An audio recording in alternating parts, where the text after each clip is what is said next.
Good evening and welcome to another instalment of the Burning Blades. I believe we're on, episode 18? No, episode 19 now.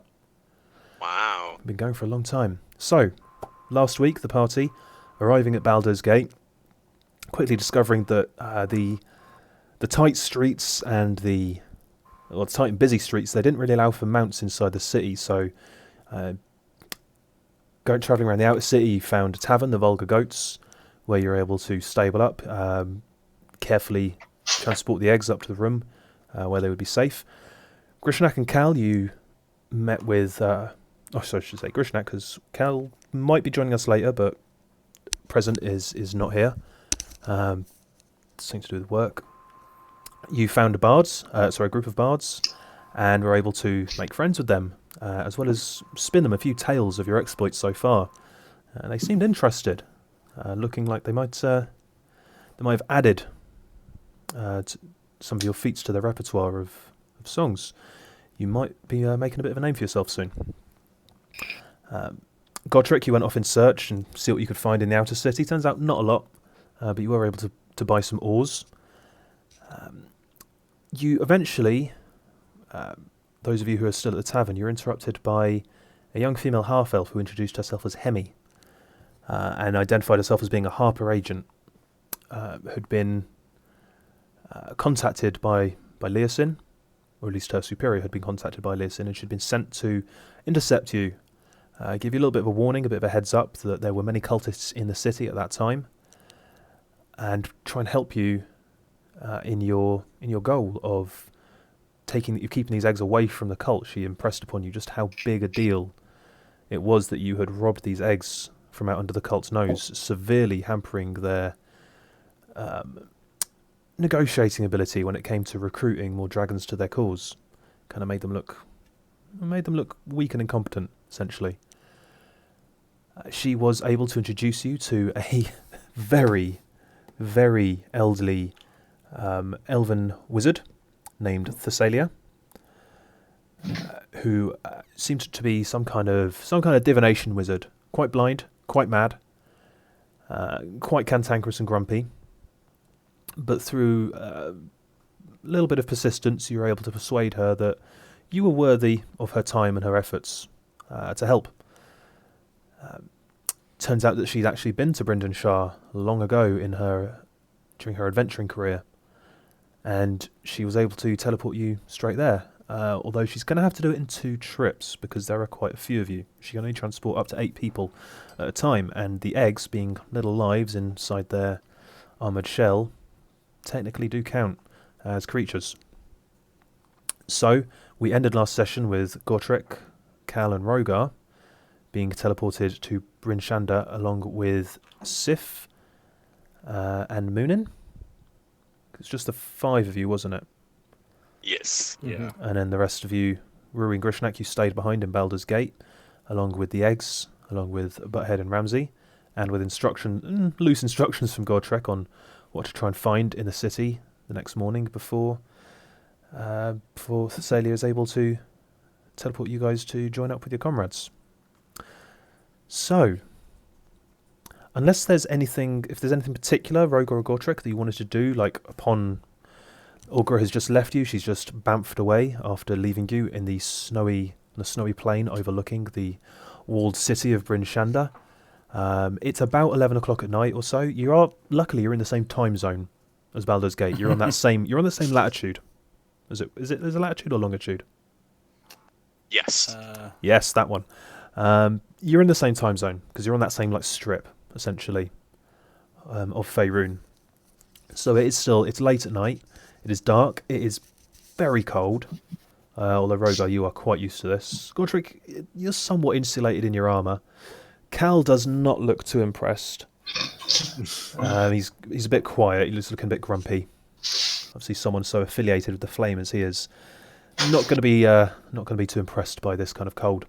But is there anything immediately that you wanted to do upon arrival? Otherwise, we will go down to Baldur's Gate. We'll deal with what's going on down there, and then hopefully. Not immediately. Yeah, setting up camp. Yeah, maybe we'll set up a camp and say that we talk for a bit. Okay, I mean, setting up a camp. I don't think you guys have got tents on you. digging a hole in the snow. Digging in a little bit, lighting a campfire? No, not a campfire, I don't think. No campfire. Okay. I don't know. What do you reckon? What do you reckon? Well, I mean, Gotrek and Cal aren't very good with the cold. It Potentially, is so... very cold. It's all right, we'll huddle up. We're talking like probably like -10. Oh, it's like being back in Yorkshire. That's summer weather where I'm from. I mean, it might be better to get like into some kind of hut or something. Maybe there's something nearby that we can go and chill in. I don't know. Can do me a perception check as you look around. Guidance, or can I assist? You can. Yeah, you can assist. Okay. So Okay, roll with Gotrek, advantage, roll. Rhogaar. Or you can both roll individually. I think yeah, you can roll, Patrick, Oh, okay. because you've probably got better wisdom than I. Yeah, probably not. Perception. Oh. The Oh, wind is starts to picking up storm. and blowing the snow around, and it's not quite blizzard level, but it's a minor snowstorm, and you're really struggling to see little bits of snow coming in through the visor on your helmet and actually kind of getting in your eyes. You know how you're blinking, you blink a lot when it's snowing hard, and you're just not really able to see anything. And what you can see, it all just looks like plains of just snow, just in every direction.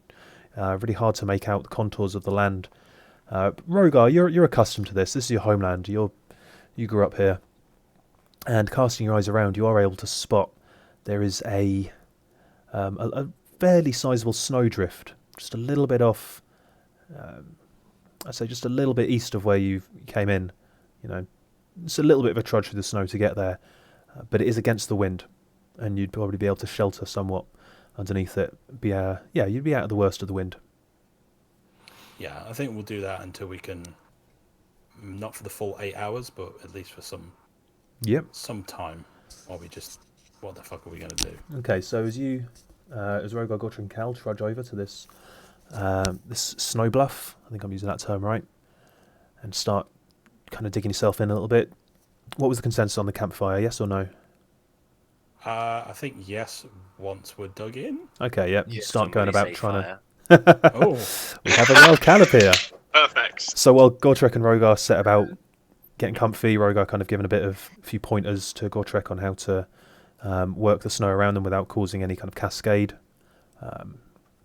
From the drift above them, Cal works on starting to set a small fire to try and keep the worst of the cold at bay. So, while that's all going on, we will shift hundreds of miles south back to Baldur's Gate. Ruari and Grischnak, as you stand outside the stable, outside the Vulgar Goat Inn, in the still quite busy... you're around the back of the inn by the stables, so you can still hear all the noise of the main high street, the main road leading into the city itself, just around the corner. It's been about 18 seconds, beg your pardon, since Thessalia and your friends disappeared. And kind of stood there a little bit sheepish, a little bit awkward, looking around. And then all of a sudden, she pops back into existence with quite a bright flash of purple light. And she's once again stood between you and kind of shakes her hands a little bit. Oh, damn cold up there. Damn cold. Well, that's me tapped out for the evening. You guys are going to want to go in the morning? Speak up. Come on. Gives you a little whack on the Yes, shins, if- Ruari. Yes, Mrs. Ralamir, if that's okay, yes, we would love that. Good. Well, I need to go home and rest. But you'll come find me in the morning. Or send for me, Of or course. something. Maybe you can send this one here, and she prods Hemi in the side with her cane. Kind of winces a little bit. Since I imagine we'll have to come back here to send your bloody animals and the eggs. Just be sure you're Yes, ready to well, go. we'll do- As ever, ready, stay ready, don't need to get ready, you know us. Very well. Send for me at noon.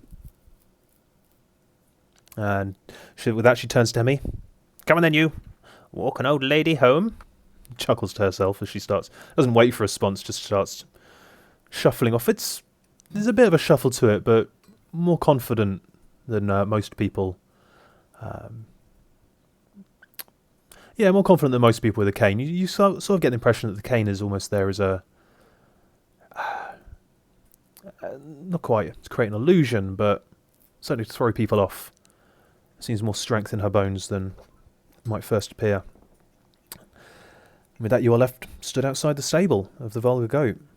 Like I say, it's about 11 o'clock at night. The inn does sound like the tavern is in full swing. Band is playing once again. Is there anything you'd like to do tonight, or are you getting some sleep ready for the next day? Well then, I think a few pints and then bed sounds like a good shout. Yeah, I don't see anything wrong with having a nightcap. Okay. Famous last words. So heading back in to the Volga Goat, you see the band that you met earlier in full swing once again. The half-elf singer Davarith strumming his lute, just kind of eyes closed, singing this. It's rather upbeat, jaunty, but he's got his eyes closed as he's putting his all into his voice and trying to project as much as he can through this. You see it's Shump, the half-orc, who kind of seems the most out of place. The pipes that he plays, they're not... They put you in mind of Oscar's bagpipes, but unlike bagpipes, they don't have a mouthpiece. He doesn't have to blow into these. In fact, they're more like an under-the-arm thing, and it seems to be with regulating the intake of air and forcing out using his elbow in a kind of almost like a piston, back and forth. It's a bit of an odd sight to see this large, burly half-orc with these somewhat fragile-looking pipes as he sat there playing away. Finn and the young halfling kind of... It's quite impressive watching him play. The concertina is quite a complicated instrument. On each end there are dozens of these little pegs, little nodules sticking out that seem to be the keys. Fingers dance across them without even looking, creating the range of sounds. But he's always looking around at people in the audience, giving a wink, giving a smile, looking to one of the other band members and muttering something that you can't quite catch, giving a laugh. As a band, they seem to have a lot of fun playing together. It's quite infectious. Going up to the bar, Jackson, happy to serve you, whatever you're after. I think you're probably still on your tab from earlier, to be honest. What did you give him, a platinum? Yeah. Yeah, you're good. So he's happy to Cool. serve you, whatever you want. Was there anything else you're just going to... Anyone you wanted to seek out, talk to while you're sat there, or are you just going to have your drink, head to bed?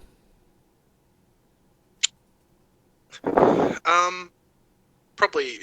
Rory probably makes a note of glaring at the little half-elf that seems to be lapping up the attention, because he doesn't like attention hogs. Oh, the halfling. But yeah. But no, yeah, I imagine, they have a pleasant, Rory with his wine. I assume Grischnak's got like a massive ale. They sell them in pints. Yeah, as you're glaring at him, the halfling does look over to you and catches your look and gives you a wink. Like, I glare louder. A loud glare. Yeah. So after a couple of drinks, you head to bed. Eggs still seem secure and safe within your chambers. You have a Good-o. undisturbed night's sleep. Although there is a point, probably about an hour after you guys have gone down, where you can hear the tavern obviously shutting up for the night. You get the impression that the band probably are also staying in this tavern, as you hear a rather raucous group of people coming to bed, a lot of raised voices and in jovial tone, lots of laughter. But yeah, morning comes without any event. So what is your plan? So you're waking up at around... You're up a little bit late. You had a bit to drink. It's been a long day. I'd say you're probably up at around between 8 and 9. So you've got about 3 hours before you need to send for... before Thessalia instructed you to send for her. Right then, plan of action for the day. Well, we've got to get the mounts ready, of course. That shouldn't take too long. I'll just have a word with them. And then we've got to go to that shop for Gotrek. So I don't know who wants to do what, but one of us is going to probably have to stay here and look after these eggs. Yeah, I think that might be for the best. If you don't mind babysitting, I could go to the shop as I can. Well, See what I can find for him. to be honest, you are much more personable than I am, so I think it's for the best. Oh, well, I think you're adequately personal, Grischnak. Well, I'm personable with tavern folk, yeah. That's my scene. But shopkeepers, nah, don't get me started on shopkeepers, mate. Fair enough. Okay, yeah, we can do that then. I'll be as quick as I can. Is there anything you want me to get for you while I'm gone? Well, I was thinking about a snack for the road, but I could pick something up here. And to be honest, she was only like 20 seconds last time, wasn't she? Yeah, of course.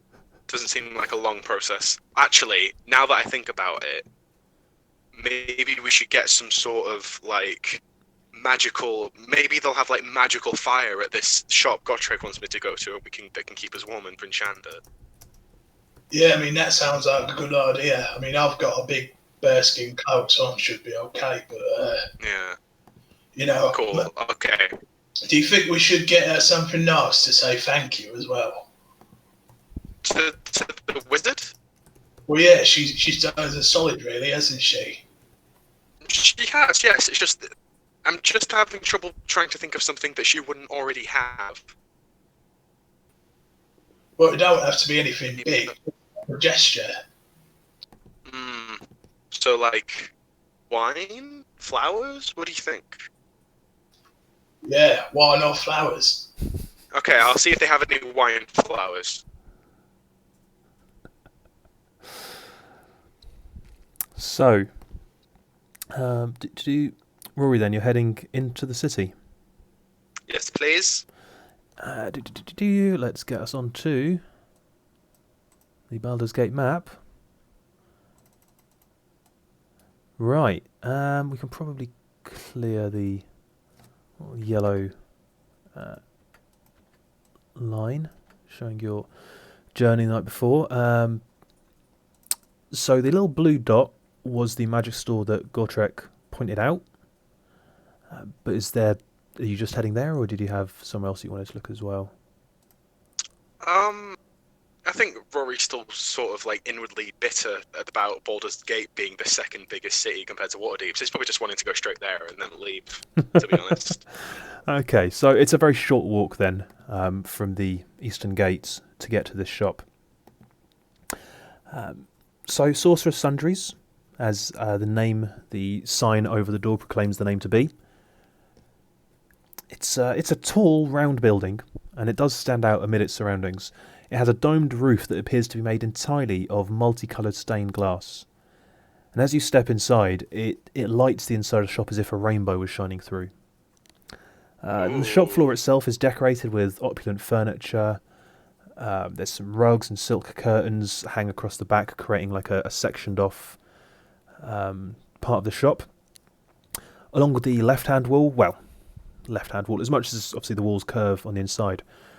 But yeah, curving along the left-hand wall as you come in, it seems to be a section that there's some weapon racks adorned with a variety of weapons. There's some armour, some of it placed on tables, others placed on a little armour stand mannequin type structures. Along the right-hand wall are some display cases that seem to have various miscellaneous trinkets and other just kind of assorted items. You'd have to get closer and peer in to really get the full range. There are a few tables set throughout the room, again containing on them a few various knickknacks, a few all sorts. You can see some instruments hung up on the right hand wall at the far end where it curves around towards the counter. Something that really catches your eye, and it curves along, hanging on the wall on the right hand side behind some of these display cabinets, is this large ornate tapestry. It looks quite old. Not that it's frayed or faded so much, just the style of it and what you know of tapestries, of art. This suggests that it was probably made quite a long time ago. And it's quite ornate, very grand, all this kind of filigreed border around the edge. And it seems to depict, as most tapestries do, like a bit of a story, starting from left to right. It seems to show a man of rather noble stature, leaving a city via ship. It seems to be quite a grand-looking city. Travelling by sea, dealing with some sea monster on the way, all tentacles and jaws, arriving at an exotic land, discovering these grand ancient ruins of unfamiliar architecture. Not just the fact that it's depicted in tapestry, but looking at it, it doesn't seem like any of the architecture you know of the Sword Coast of Faerun.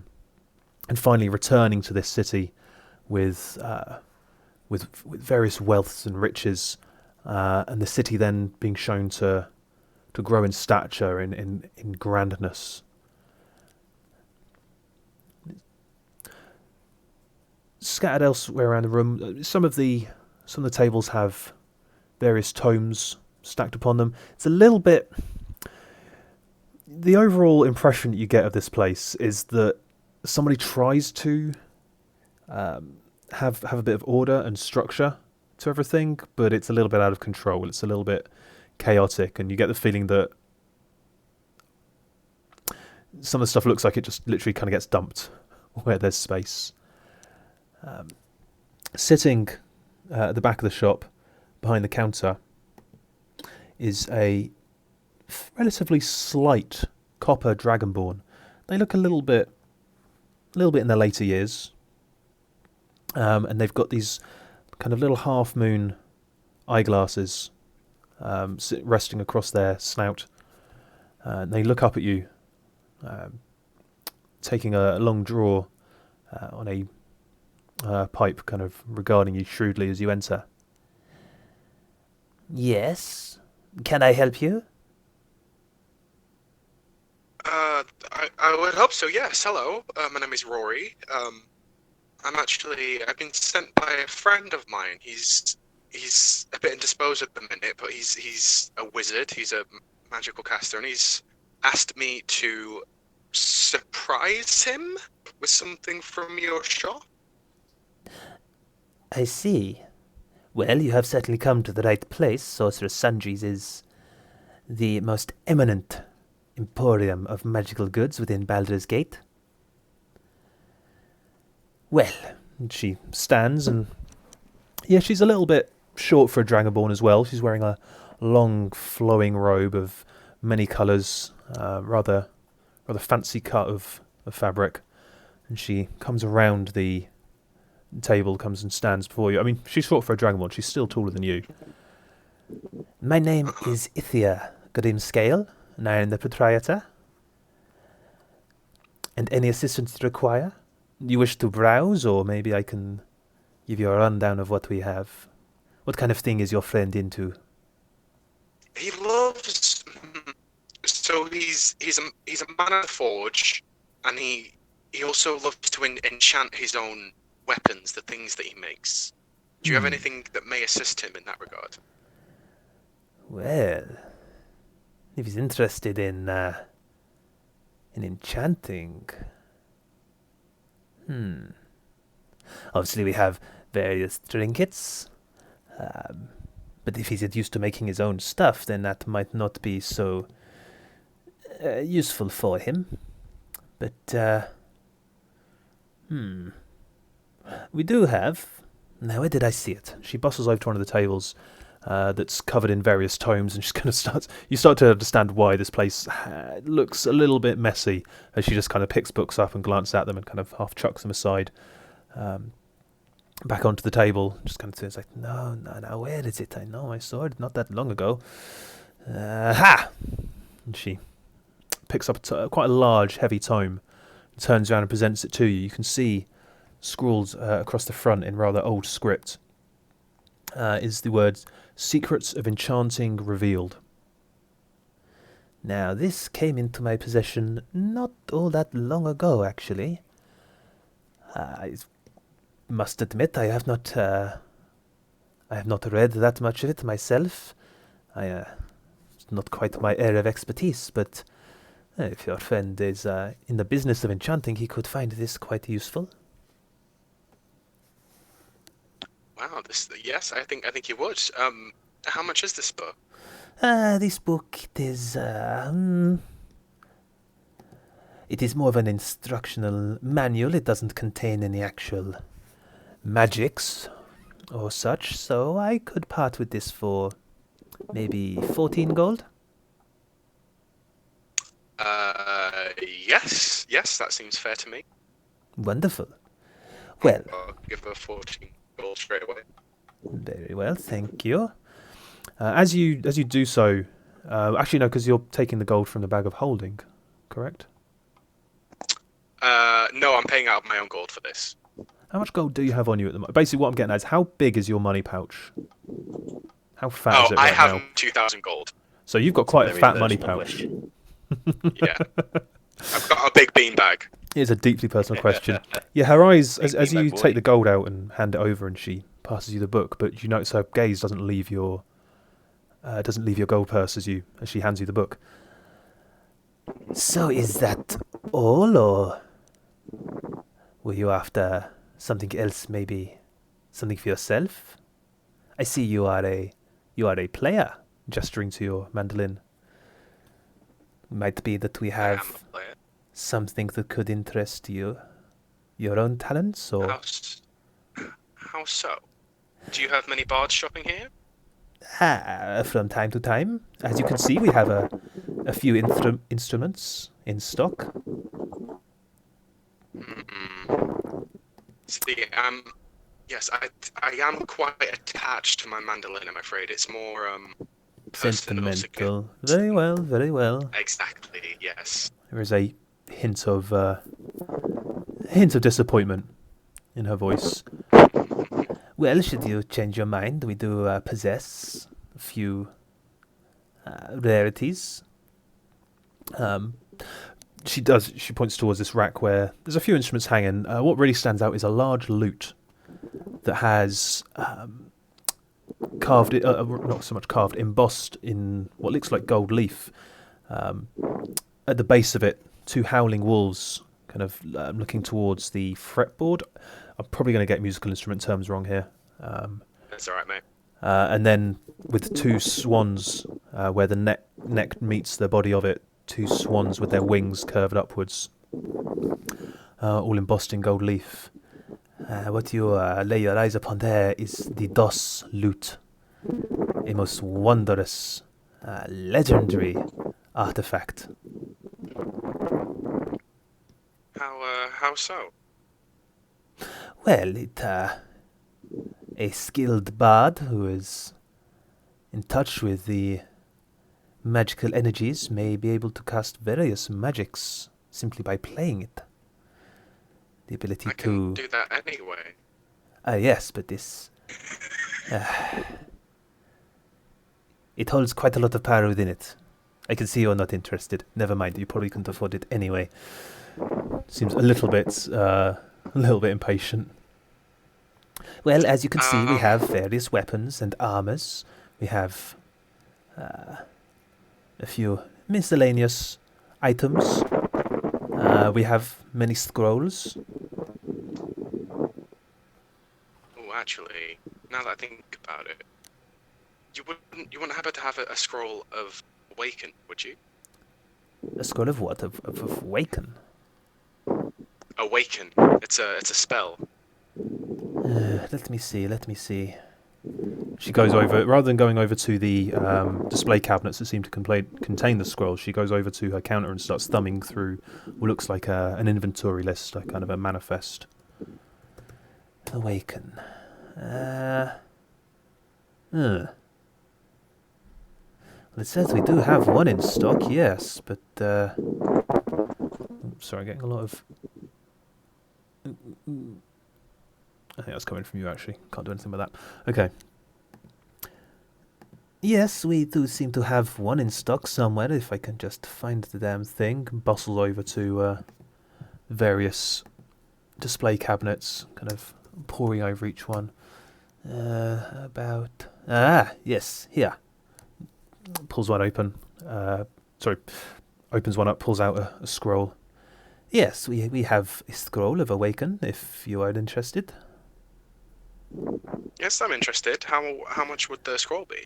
I operate on a flat rate for scrolls, so a 5th level scroll would cost you 1,280 gold pieces.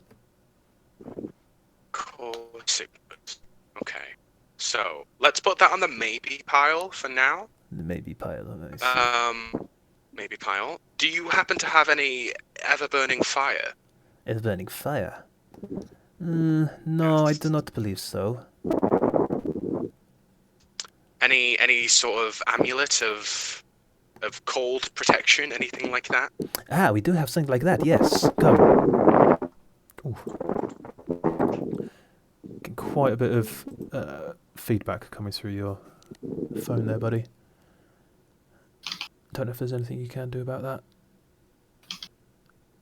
But yeah, no, she bustles over to one of the display cabinets and it contains various jewellery, some necklaces, bracelets and various rings, and she does, opening one up, pulls out this ring that's, it seems to be like a bronze ring with kind of like a red tint to it.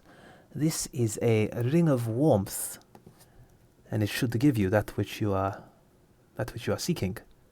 It helps one resist the extreme colds. Indeed. And do you just have one of these? I'm afraid so. They are not super rare, but they are also often in demand by other adventurers, you see. Oh, of course. Yes, I can imagine. So how much would the ring be? This ring, 1,000 gold. Okay, I think we can take the awaken pile into the awaken scroll into the no pile. I see. Very well. Yes, sorry, I'm prioritizing. I must put the needs of my friends over the needs of myself. I'm sure you understand. Yes, of course, of course. So I will take the ring. I was also wondering about this tapestry on your wall. The tapestry. Yes, It's very interesting. Yes, it is. It depicts the founder of Baldur's Gate, the hero Balduran, as he voyaged to the far-off continent of Ankarome, found the ruins of an ancient empire, and returned with great wealth. It is an important event in the development, in the growth of Baldur's Gate, becoming the power that it is today. Indeed, and is that for sale, or is it just mainly decoration? She does look perplexed for a moment, a little bit surprised. Like, it's for sale. It is just it's just something I used to decorate the shop. So we're not simply showing a bare stone walls. But if you are interested, she does. Well, yes, you see, I have a friend that is interested in pieces of historical significance. You see. Is he now? Is he? She seems to be kind of... You can almost see the gears turning inside her head. Yes, of course. Very well then. Yes, I could sell it. Shall we say, well, for something that is... And you see the kind of... The surprised, more perplexed expression on her face. Oh, you really are breathing into that mic there, buddy. Sorry, it has so many issues. I know. It's not been your day for microphones. Yeah, you know how actors do that thing where they'll just like they'll bring their palm down across their face and immediately change expression. Mm-hmm. There's like a very sudden change in her expression as she goes from being a little bit surprised to being very kind of calculating, very nonchalant. at the same time. I think I could part with this for... Well, I suppose it is very dear to me, and it is such a fine work of historical art. Maybe 800 gold? Would you consider selling me this and the ring for 1,500 gold combined? The ring is worth 1,000 on its own. You think a tapestry like this is worth only 500? I mean, I do confess I don't know what tapestries are worth, but this is, I must admit, not solely my money that I'm so frivolously spending. So I must be trying to save where I can. Okay, do me a persuasion check. Got a boss. It is going to be a slightly higher DC because you admitted to not knowing much about how much art is worth. I mean, it's, yeah. Okay, all right. She looks at you. 1,600 for the ring and the tapestry. Because I like you. 1,550. 1,550. I mean, maybe if you were And spending... a song. I'm not so into music, but maybe if you were buying a bit more, then it would not be Okay, hurting my business. I will take 10 potions of healing. 10 potions of healing. Yes. Very well. 50 gold piece, regular potion of healing? Let's do, I'd say 5 of each. 5 of each. Yes. I see. Hang on, I'll need to do some maths for this.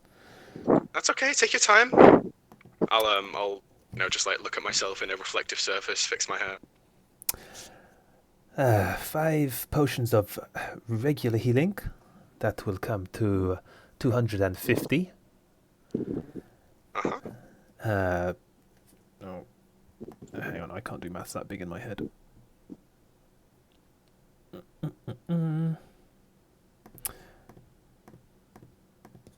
Okay, yes, 250 for 5 potions of regular healing. She kind of rummages around a little bit more. 5 of greater healing. We have, yes, we can fill that order. That will be 750. So for the 5 regular, the 5 greater, that would be a total of another 1,000. So that's an even 2,500 gold for everything? 2,550. Oh, of course, yes. And for superior, I'm afraid we do not have 5 available. I see. But if you wished to buy, I could do you 3 of those. Yes, seems very fair to me. That would be an additional 1,350 for those 3. They are very potent.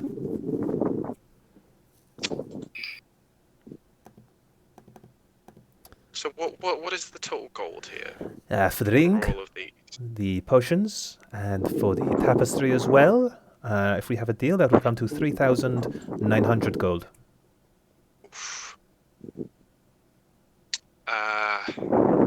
You know what? Just because I like you, Miss Grimscale. Grimscale? Was that your name? Grimscale, yes. Grimscale, yes. Just because I like you, that is a deal. Wonderful. You're sure I could not tempt you with some of our more miscellaneous trinkets? Gestures around to one of the cabinets. A golden lion, maybe?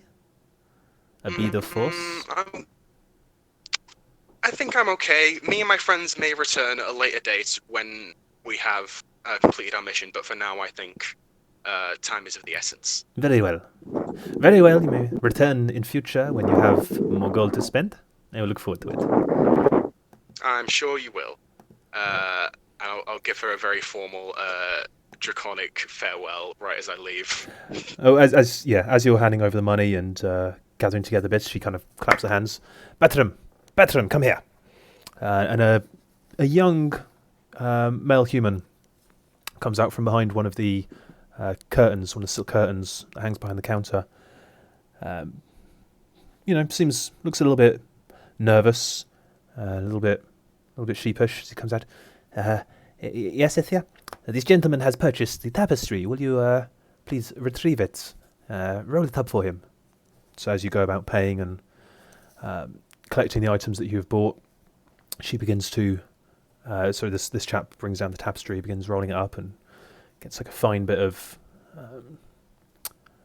fine bit of rope, and then binds it firmly around the centre. Brings it over. There you are, sir. Thank you. Thank you very much. I'm Rory, by the way. What's your name? Bertram Warren. I'm assistant to Ithia. It's lovely to meet you, Bertram Warren. Yes, I should get back to my work. Me too, actually. Yes, I need to go. Gets a bit red-faced and disappears off background behind the curtain. Okay. Was there anything else? Sorry, you said you were giving her a formal draconic farewell? Yes, just to sort of try and surprise her right before I leave. She does look a little bit taken aback by that. So. Oh, you speak the tongue. I had a very good teacher. Yeah, your accent is a little bit unusual, but you speak it well. That may just be where your teacher. Where did your teacher hail from?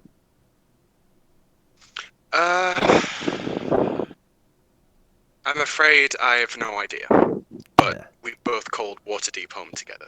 Fair enough, fair enough. It is unusual. I do not recognize the inflection, but yeah, it is good to see a human so cultured. Well? Yes, okay, yes, I'll go. Thank you for everything. Goodbye. Safe travels. I hope your friend likes his surprise. I do as well. Okay. So is there anything else that you wish to do here in Baldur's Gate? I'll probably take a lustful look towards where the docks are, but decide I don't have enough time and just run towards Grischnak and to tell him that I recklessly spent nearly 4,000 gold. As you are heading towards the coming out of the shop and heading towards the gate, and you you come out, you're looking towards the docks, obviously down in the southwesterly direction. As Baldur's Gate slopes downhill, you can just make out some of the masts, and you can hear the sounds of the bustling docks from here. And as you turn, you almost walk into somebody who scowls at you. Go on, get out of the way. And you look up and you notice that the first thing you notice about them, they're dressed in kind of simple mercenary leathers. And they're walking just ahead of a palanquin. You know, palanquin, it's like one of those like raised seats. They're kind of like a covered seat that gets carried around. Oh, of course, for like royalty and that. Yeah, nobles, they get carried around in these kind of covered seats. And so this palanquin behind him is being borne by four individuals. What catches your eye, you're quite a perceptive fellow, what catches your eye is that the four people carrying it, they don't look like... And you've seen palanquins before around Waterdeep, and they're usually carried by servants. You know, they tend to be relatively, physically fit individuals, as they have to carry this thing around for many hours. But, they tend to be just physically fit city folk. These four, they've got a bit more of a grizzled look to them. They almost look a little bit out of place. And the individual, and this palanquin itself, it's simple, dark fabrics, very kind of dark purples. The individual in front of you seems worryingly familiar. You're struggling to place him. And as you're there kind of staring at him a little bit, Con, you don't hear me, lad? Get out of the way. Don't block your bedders. And he kind of gives you a bit of a shove, pushes you to the side, carries on walking past you, gesturing for the palanquin bearers behind him to continue onwards. And there's a slight flick of the curtain as it passes you, as the palanquin passes you, and you see a black scaled hand with a small glimpse of the face behind. Seems draconic but not dragonborn, and is also very familiar. and you realise where you saw the man who just shoved you aside. You recognise where you saw him from. The last time you saw that man, you looked different, and you introduced yourself as Clagendraw.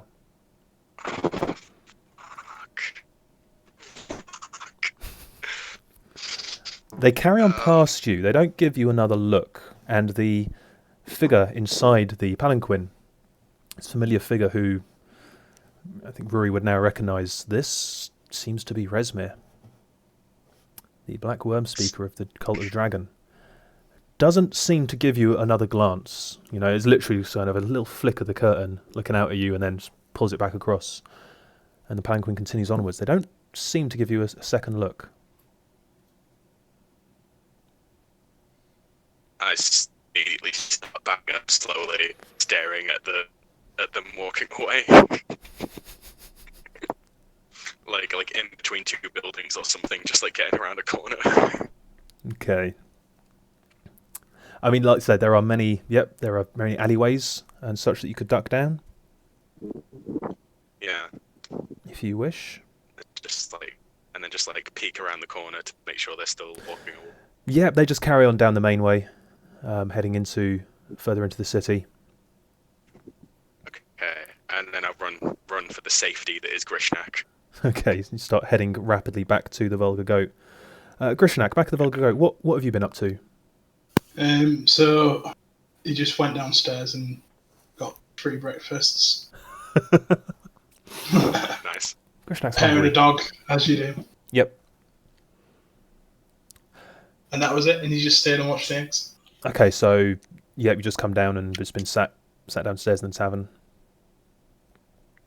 Okay, so as you are sat there, eating your 3rd breakfast and having your many hairs of the dog, 2 gentlemen approach the table.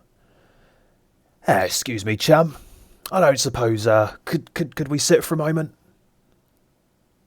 Yeah, I don't see why not. Ah, very kind of you, very kind of you. They sit down opposite you, and they are both... I mean, they seem to be dressed in commoner's clothes, but they seem quite, relatively burly, grizzled-looking people. And they're regarding you with there's a smile on their face as they sit down opposite you. You look like a bit of a worldly travelled chap. I was wondering if you might be able to help us out a little bit. Well, it depends what you want, don't it? Oh, nothing too much, my friend, nothing too much, don't worry. Just a bit of information, really. You see, me and my friend here, we're looking for some people. As it happens, they some nefarious individuals. They stole some things from us. I'm trying to recover them. We've been looking all around the region, all up and down Sword Coast, trying to find these people, get our possessions back. You know how it is. Oh, really? What did they take? Oh, precious things, my friend, precious things. Don't you worry about that. But yeah, we were wondering if you could help us. If you've seen some individuals that might match their description. Well, why don't you describe them to me? Well, there's a rather tall, draconic fella. Rather resplendent, dark armour, white scales. Flies around on some winged beast. There's a couple of short fellas in particular. I think my boss is most eager to know about the location of them. One of them in this heavy set dwarven armour. Quite an imposing figure, apparently. There's a pretty one. Well, I'm afraid we couldn't describe him much more than that. We've only had third-hand accounts of them. And then there's this orcish fella. Much like yourself, in fact. In fact, a lot like yourself. So at this point, you feel a little bit of a prod in your ribs. As you can feel a sharp point being pressed against them under the table. So, Grischnak, where's our fucking eggs?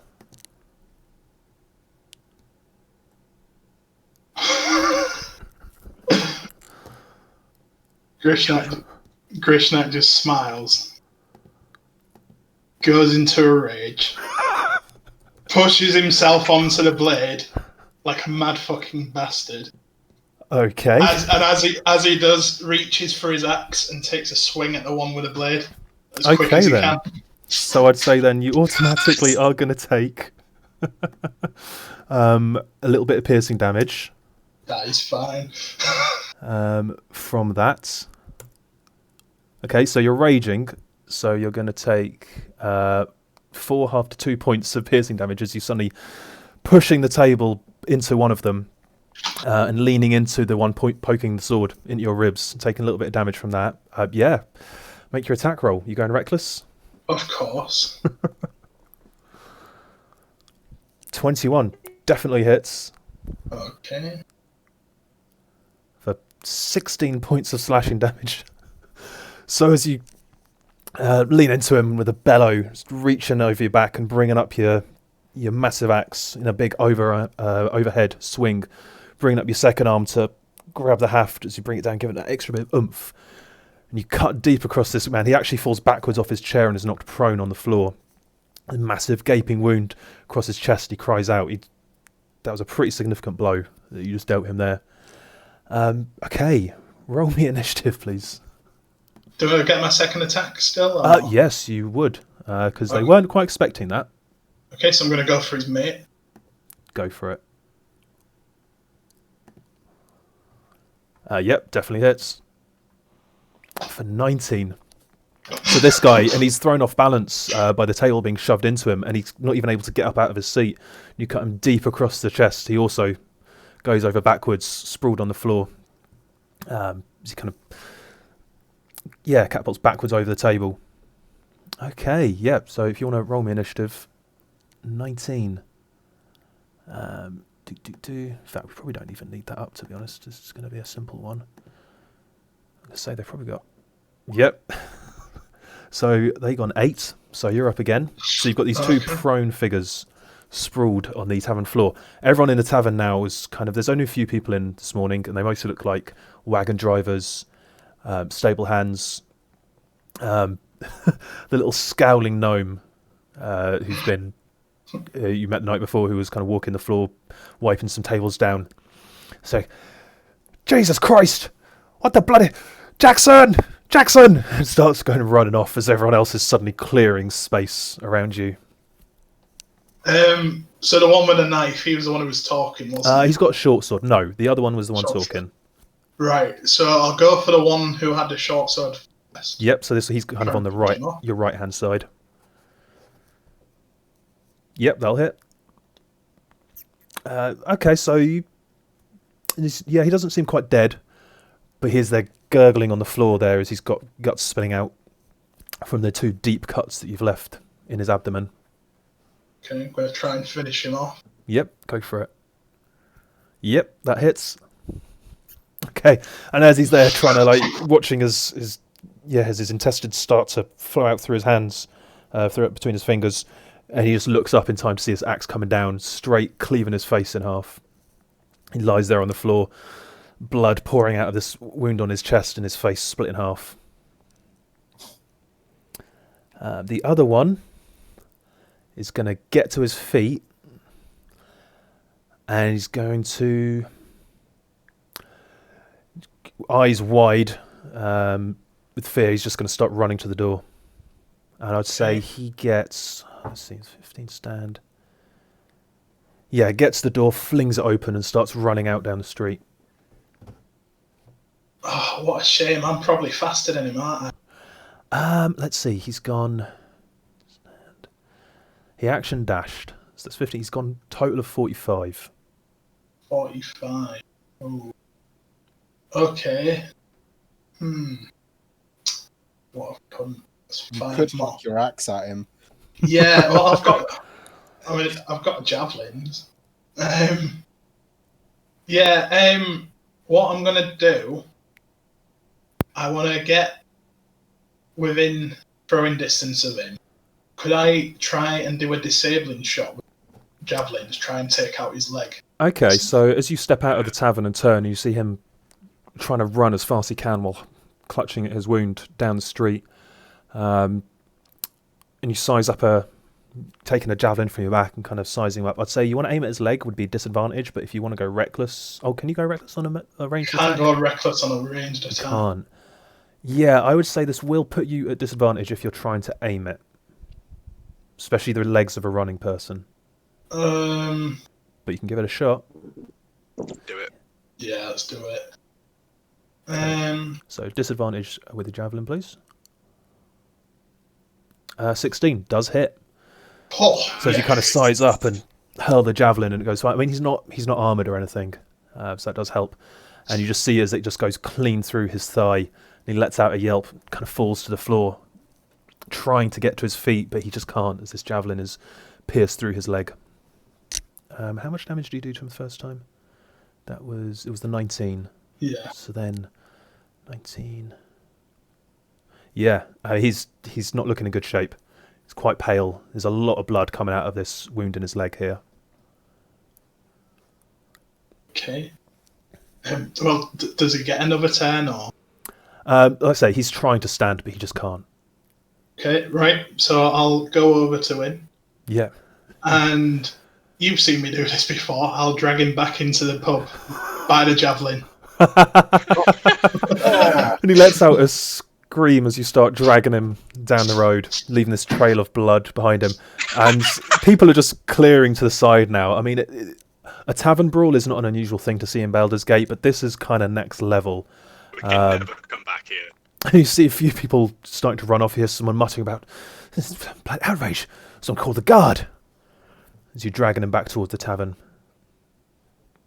I would say at this point, Ruari, you actually see this happening as you come out through the gate, hurrying down the street. You see Grischnak dragging this man back towards the tavern by a javelin.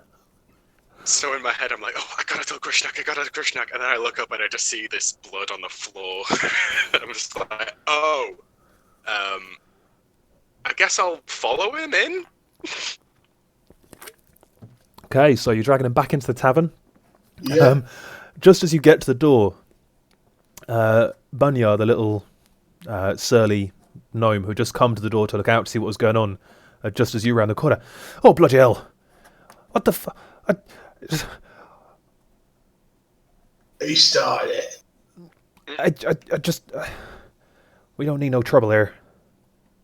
There won't be any, trust me. Grischnak, Oh, really? And Grischnak. he looks back over his shoulder at the guy with the split head. "Oh, this your idea of no fucking trouble." Look, as I said, I was defending myself. "Well, I got my establishment to think about. You do what you like, I'm getting the fucking guard." He pushes past you down the street. Grischnak, we need to leave. There's more of them here. What do you mean more of them? As in, there's Resmir and some of her lackeys from the camp. We need to go. How many lackeys? There's only 4, but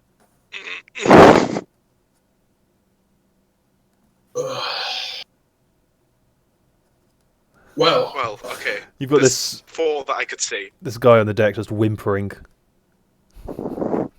I'll kick him. Not enough to do damage, just out of annoyance. Just give him a little kick. well, I was going to Shut ask up. him. I was going to ask him who sent him, but I think we know the answer to that now. So We know exactly who sent him. just stamp on his head. Like, are we talking like a finisher stamp on the head? Oh, finisher, stamp on the head, yeah. Curb stomp. So he's looking up as you give him a kick. "You guys are dead. You are fucking dead. They know you're here. They're gonna get you." And he's halfway through sentence and you just... Oh, You hear- who's dead now? Oh, hear a couple of people nearby retching. Someone actually being sick. come on, we need to go find the wizard. Oh yeah, I just reach into my cloak and put another platinum on the bar. Just is there anyone still behind the bar? Jackson stood there just looking a bit like jaw opening and closing again. Just... "Oh, this is not... I can't... Oh, what have you done? Sorry about this, mate, but, best not to ask questions. Well, that's all very well what you say, but Bunny, I was going to get their guard, and they're going to want to ask me questions. What am I meant to tell them? Tell me he's Dragon Carl. He's what? You fucking heard me. I ain't got time for this. Who the fuck is a dragon cult? And then I just go upstairs after Rory, just ignore him. Okay. So, yeah. So you're going upstairs. Yeah. We need to get the wizard. What we're gonna do? Oh, fuck's sake. I'm not close enough to message her. I can't message her. Okay, so Grischnak, I need you to secure the eggs on the mounts if you can, quickly as possible. I'm going to disguise myself and run to get the wizard. How does that sound? That sounds good. I can't take the mounts through town, so I'm probably going to have to go the other way. That's fine. Just stay where you are. We'll come to you. Well, I can't really stay where I am. The fucking guard are coming. Well, okay, of course, okay. So ride along the perimeter out of sight. Hopefully, Miss Ralamir can find you somehow. I'm sure she can. She knows everything. Yeah, I'm not really going to be inconspicuous, am I? That's a point. I'm going to be a half-orc with 4 fucking mounts, covered in blood. 2 mounts. Yeah, you got Butthead and Ramsey. Yeah, As you're having this and 3 conversation, eggs. you hear feet running up the wooden stairs, Bloody and hell. down the hallway towards you. And your door flies open, and there's a very out of breath female half elf with short cropped hair stood in the doorway. What the fuck have you done? It's a long story. We were provoked. I said keep a low profile. I did. As she's talking, I'll disguise myself to look like just like a really harassed version of her. Oh, that's just bloody brilliant. I'm sorry, and I'm only borrowing it. I'll give it back. What? No, because I've got a cover to maintain. If they see you like me, then Okay. What are we I'll gonna do? disguise self a second time. what's the plan here? We need to get Miss Ralamir here so that we can Yeah, teleport no out. shit. Well, there's no good getting her to come here. There's gonna be the Garda coming. There's gonna be probably more of the cult coming. Okay, look. I could go get the Thalia, and you could take the path around the outer wall to the north gate, or oh no, that's no good. What if you get? I mean, she looks to you. You remember the way to Thessalia's place, to her I know tower. the way. Yes. Okay. Well, she didn't hate you, so it might work. Yes, you go and get her, and go out the north gate. It's not far from her tower. Go out the north gate. I'll take your friend. I'll lead him around the side, and we'll meet you there. Okay. Perfect. Sounds good to me. Right. Go on. Good, Grischnak. Yeah, well, I've got an idea as well. And then he reaches under the bed and pulls out the bucket helmet that Gotrek made for him and Yes. pops it on. Nice. Hemi just looks This utterly. might help. She looks utterly done with this entire situation. It's just like every little helps. Right, come on, go. We haven't got long. Cool. I start running, and as I'm running, I'll disguise myself as like a tiefling, let's say. Okay, yep. And Hemi, Yeah. she turns to you, Grischnak. As for you, just don't say anything. Try and hide your axe as well. Let's go. Come on. We haven't got long. And I'm gonna stuff my axe under the tarp with the eggs in. yep, brilliant. Okay, so you head down to stable, get all that set up. Ruari, Yes. as you are heading to, trying to find your way back to the tower. I'll say first off, give me a stealth check as you make your way through. I'd say with advantage. This isn't so much about making sure you're not seen at all, but it's more about stealth or performance. You're cool. Trying to obviously you're moving you're going at a fast pace. You're trying to move in a hurry, but you're trying not to give away that you're Yeah. Yeah, you I'll know do what I mean? performance. It's okay, so give me a performance check as you make your way Advantage through or the normal? streets. I would say you're disguised, but no, I'm not. You've not got disadvantage on this. It's just a straight performance. Don't worry. Okay, yeah. You managed to kind of step outside the room, take a deep breath, pass your hand across your face, and you're calm, but you're moving with purpose. And you set out quickly, moving through the outer gate. You're not even challenged as you move through the outer gate. As you come out of the tavern, there's like several city guard moving quickly towards the tavern now. People pointing towards the Vulgar Goat, and there's quite a bit of shouting going on. And the guards on the gate don't even give you a second look, second glance as you go. They're just like, yeah, whatever, go. There's something big's going on right now. As you start making your way back through the city, can I have an intelligence check as you try and remember the way? Oh God. Okay, yeah, so you do. You're trying to play over the night before. Obviously, it's different in the daylight. The streets are busier, but you're trying to remember various landmarks, various buildings that stood out as you made your way the night before. And you make pretty good time. And within, I'd say about, hang on, 1, 2, 3. Yeah, within about 15 minutes, you're a little bit out of breath from the kind of power walking down the busy streets, and then every now and then taking a side street and sprinting down it. You're a little bit out of breath, but you get to the gate to the upper city. This gate here, which you came through the night before. As you get there, and the guards kind of hold up his hand as you get there. Hold! What business have you in the upper city? Oh, I'm here to see Miss Ralamir again. Don't you remember me? And I'll go to shake his hand, and I'll put 2 platinum in my hand while I shake it. Okay, persuasion check, please. I'd say with advantage, because that's quite a hefty bribe. Yeah. 22. All right, he kind of looks quizzically at you at first when you first start speaking. Looks quizzically at you like, no, I don't fucking remember you. But and as you hold your hand out, and he glances down at your hand and kind of takes it, shakes it, and you see his eyes widen a little bit. Oh, yes, I remember you. Of course, go ahead. And kind of, Thank you kindly. as you go through, kind of glancing back, you see him into his colleague. Okay, 2 platinum. 2 old platinum as you see him handing a coin over to his compatriot. And you hurry on to Thessalia's tower. The doors are closed but not locked as you enter the, once again entering this kind of abandoned, almost derelict lower floor of her tower. Yeah, what are you doing? I'll start calling it out as I make my way up. Like, Yeah. Miss Ralamir, we have a bit of a situation. I'm sure you're already aware, but I could use some help. Calling as you run upstairs. Okay, so by the time Yes. you get to the top floor, she's already on her feet, kind of pulling her shawl around her shoulders. Yes, I hear you.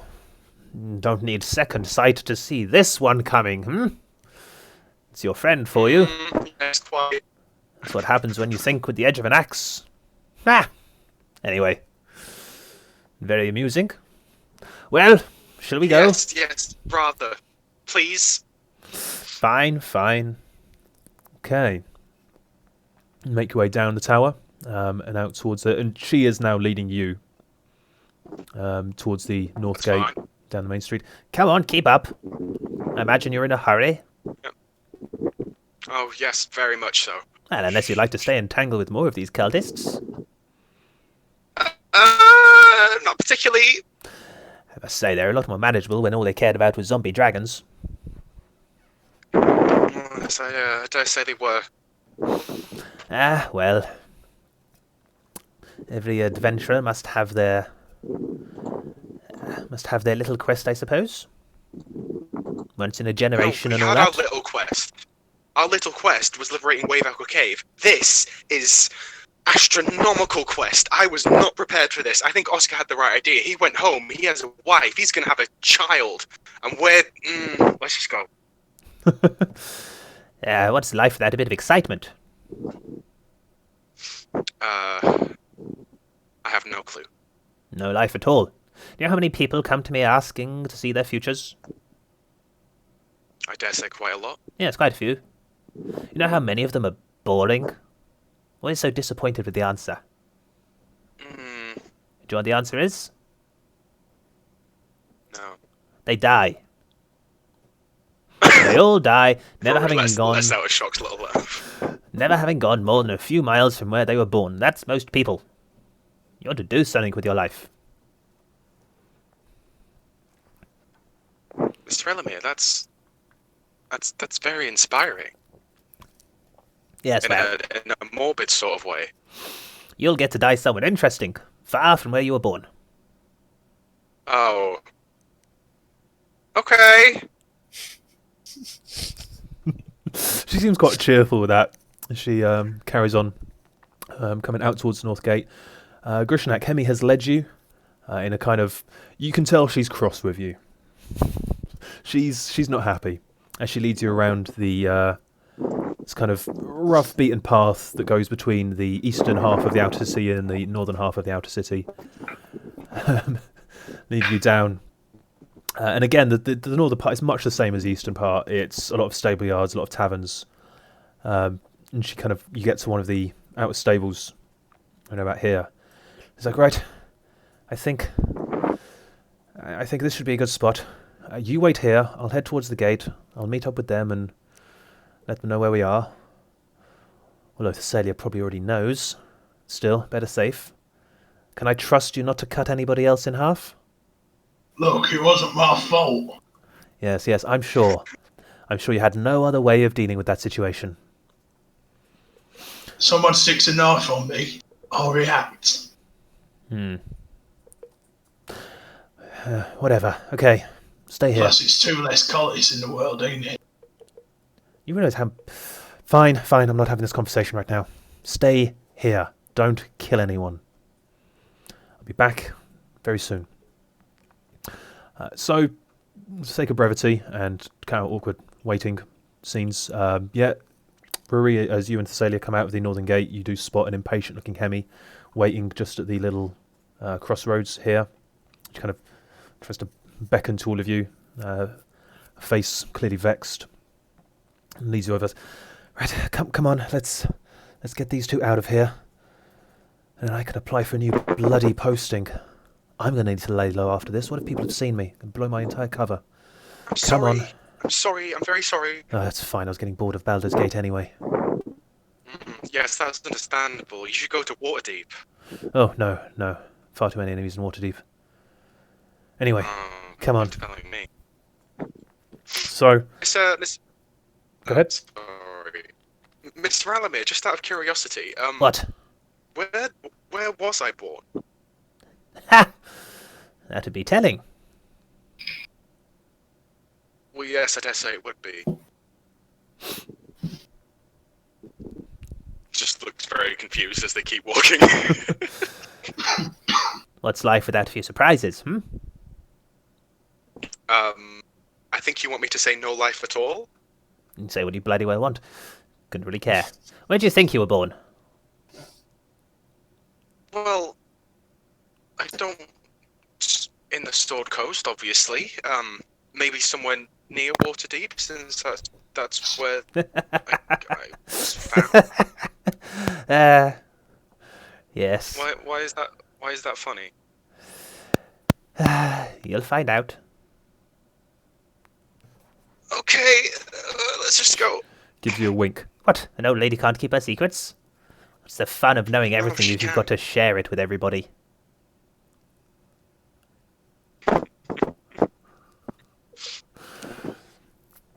Okay. Anything else you were going to ask her as you go? No, that was just like an off the cuff. Like, while we're here, Okay. I So imagine we don't have time for an in-depth thing. leads you round to where Grischnak is waiting. Him leads you back there. Well, have you got everything? You ready to go? Yeah, I'm definitely ready to go. No unfinished business? I'm all good. Well, I wouldn't mind a crack at the rest of them fuckers who were in the town, but I wouldn't advise it, but We can deal with them later, Grishna. Yeah, probably best to leave it alone if we ain't got the squad with us. Exactly. All I can say is there are many different ways that one could play out, but not many of them end with you still breathing. Anyway, come on then. Gather round. I'll take you to your friends. Well, sort of. I try and hold Thessalia's hand. She smacks you as you kind of go to take out. That's not necessary, you stupid boy. Just stand close. Grischnak like moves up to Ruari and just quietly says, "Did you get her anything?"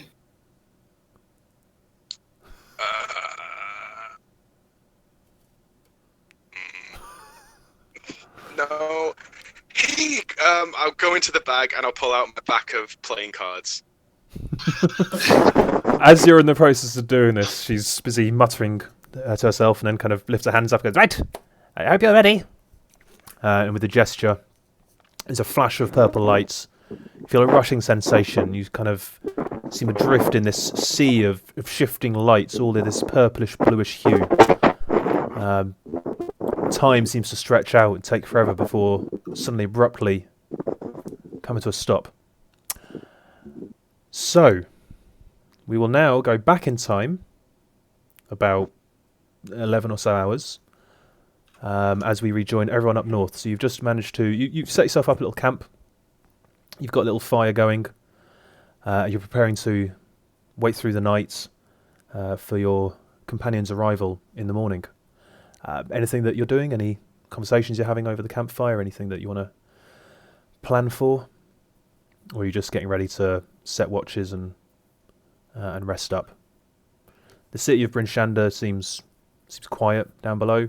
It's mostly dark, other than a few moving motes of light on the wall as obviously watchmen going back and forth.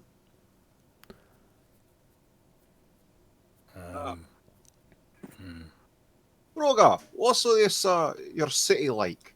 I mean, you don't really talk about it much, or what can we expect? It has a fairly strict rule of law. You think Elturel was bad? It might knock Elturel into a top hat. A top hat? Whatever the equivalent of a top hat is in D&D. They have top hats. Yeah. What else would I know? What would you know about Bryn Shander? Okay, so you would know that. Hang on, I'm just going to take this off the Baldur's Gate map. We'll go on to the splash page. Why not? Actually, no. We'll go on to the Sword Coast map. So you would know that it is. Yeah, it's a very strict place. It is ruled over by a speaker. Now, the speaker is elected by a council of peers. It is not a hereditary title. However, it is not uncommon for the person elected to be the heir of the previous speaker. Your father was not the heir of the previous speaker, at least not by blood. Your father had served as the captain of the Hand of Judgment. The Hand of Judgment is the body of... it's the little knightly order of Bryn Shander. 20 knights, 20 paladins. And yeah, your father was the captain for the previous speaker. On that speaker retiring shortly before their death of old age, your father had impressed with his strong leadership, his sense of morals, of values. Had been almost unanimously elected by the previous council when you were still very young. It's a tough place to live. It originally, you know, that Bryn Shander originally started like long ago as a settlement built up around Scrimshaw traders. Actually, is how it began, and it built up over time because it was just like a convenient place for people travelling between the various settlements that were developing. And it quickly became the hub of the 10 towns that make up Icewind Dale. What else would you know about it? Let me check my notes real quick. Mm. So yeah, it's now the biggest of the 10 towns, if that wasn't clear. And it is a trading centre. That's why it doesn't have like a huge military, but it is considered the Hand of Judgment are considered like the top fighting force within Icewind Dale, since nowhere has standing armies. As such, the rest of Bryn Shanda's might, a lot of the people there, like any citizen, of oh god, what's that phrase they use? Able-bodied. Any able-bodied citizen, male or female, no matter the race, knows how to fight, and in times of need is called up to defend Bryn Shanda. Everyone serving in the standing militia, for example, the watchman on guard. It's kind of like jury duty. Everyone has to do it every 2-3 years. It kind of rotates through. But it is ultimately actually a trading centre more than anything else, as it's the gateway between the rest of the 10 towns and the Sword Coast to the south. Obviously, it is built at the foot of Kelvin's Cairn, this large monolith of a mountain that you can see from where you are, just like towering over you. Its top is lost amongst the snowstorms. It's a circular walled town. In fact, let's put you on the bloody map for that. I don't know why I'm farting around. There you go. There is Bryn Shanda itself, and you're off the map, but you're down kind of in this direction, probably about a mile out of town, off the walls. Bigger than Baldur's Gate. No, it's not as big as Baldur's Gate. Oh. It's quite a lot smaller if you think about the scale of the buildings. It's not huge. It's bigger than Phandalin, certainly, but it's nowhere near the size of. It's maybe like half the size of El Terrell. You can see all the stone buildings, mostly stone, but kind of stone and timber buildings. They all have sharply, like steeply sloped roofs, so that snow can slide off rather than building up, causing collapses. What else would you know?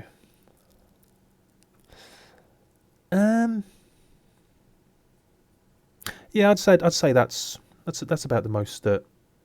That's the generalness. If there's anything more specific, we'll deal with that when it comes up.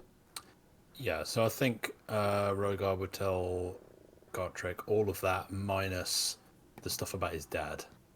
Okay. So just kind of, it's strict, it's militaristic, it's cold, it's unforgiving, well, all that good stuff. I can tell it's cold. Oh, yes. You may not feel it, but it is rather cold. Yes, this is the environment I was brought up in. Oh, that's a point. You would know that it's the races that make up Bryn Shanda's population are predominantly mostly human, but there's always been Dragonborn families living north, and they make up a significant portion of the population. The other significant portion of the population up here are dwarves.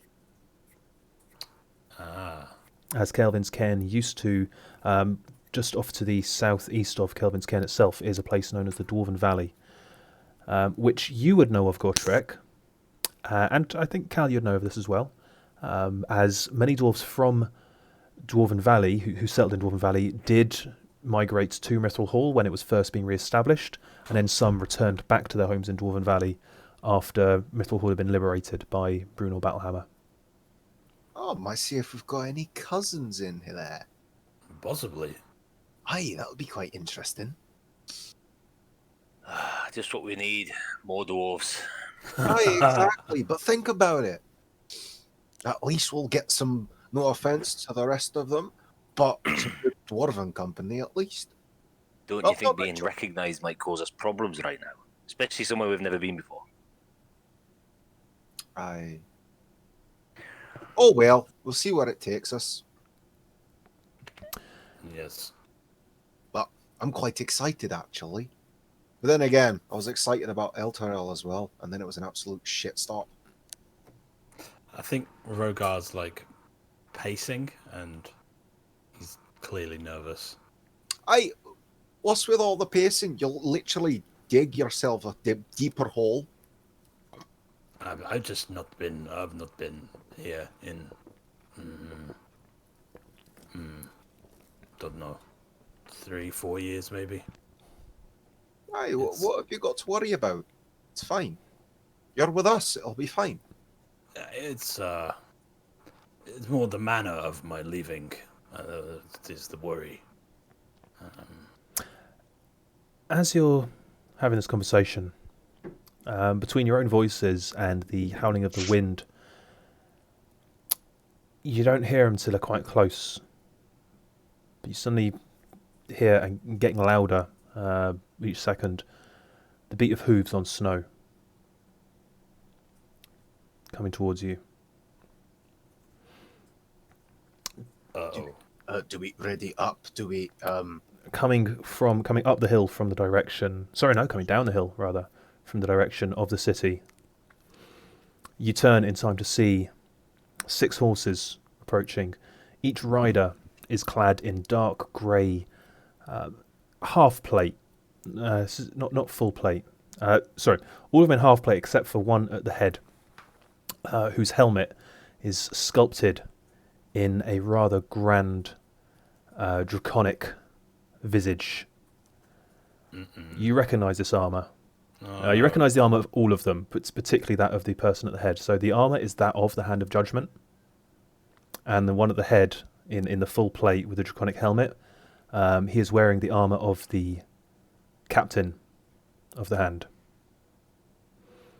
And they ride towards you, fanning out slightly to kind of create a little bit. Obviously, they can't surround you. There's only 6 of them, but they fan out a little bit. The 5 of them behind the captain, creating like a bit of a semicircle around you guys. Their weapons are not drawn, but as the horses come to a stop, they all place their hands on the hilts of their swords at their belts. And I'll whisper to the guys like, no sudden moves. who's going to be talking? You or someone else, or what? I'll talk. So we Okay, need well- to get Fireball ready. No. Right. the captain, Sure. the captain trots forward on his horse. Rhogaar, what a surprise. Did not expect to see you again. Certainly not in such circumstances. And his hands go up and remove the helmet, and you recognise the figure. It is Gathrix. Motherfucker. So, Gathrix. the prodigal son returns. So people keep telling me. To what do we owe this honor? We are passing through. We do not... We won't be here long. We'll be passing through. I don't think that is your decision to make, Rhogaar.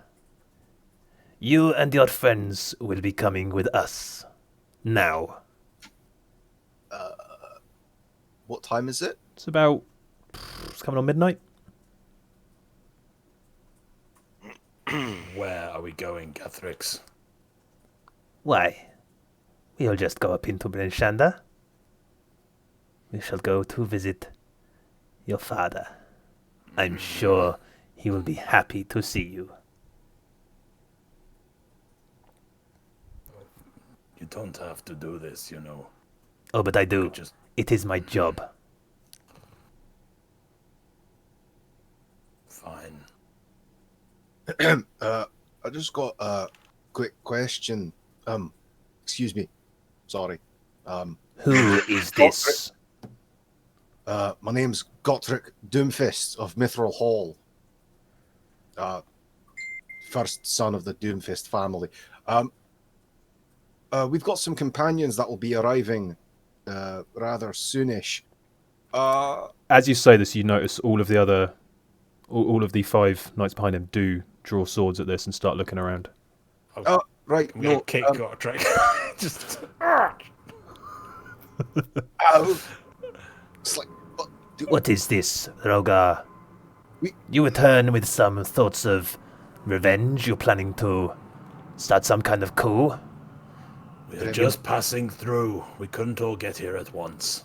That's all. Where are these friends of yours? They're not here. They'll be here soon. Soon. They are traveling? Magically. And when will they be arriving? The morning, maybe. Well, we just have to send some people up to collect them in the morning then. You will come with us now.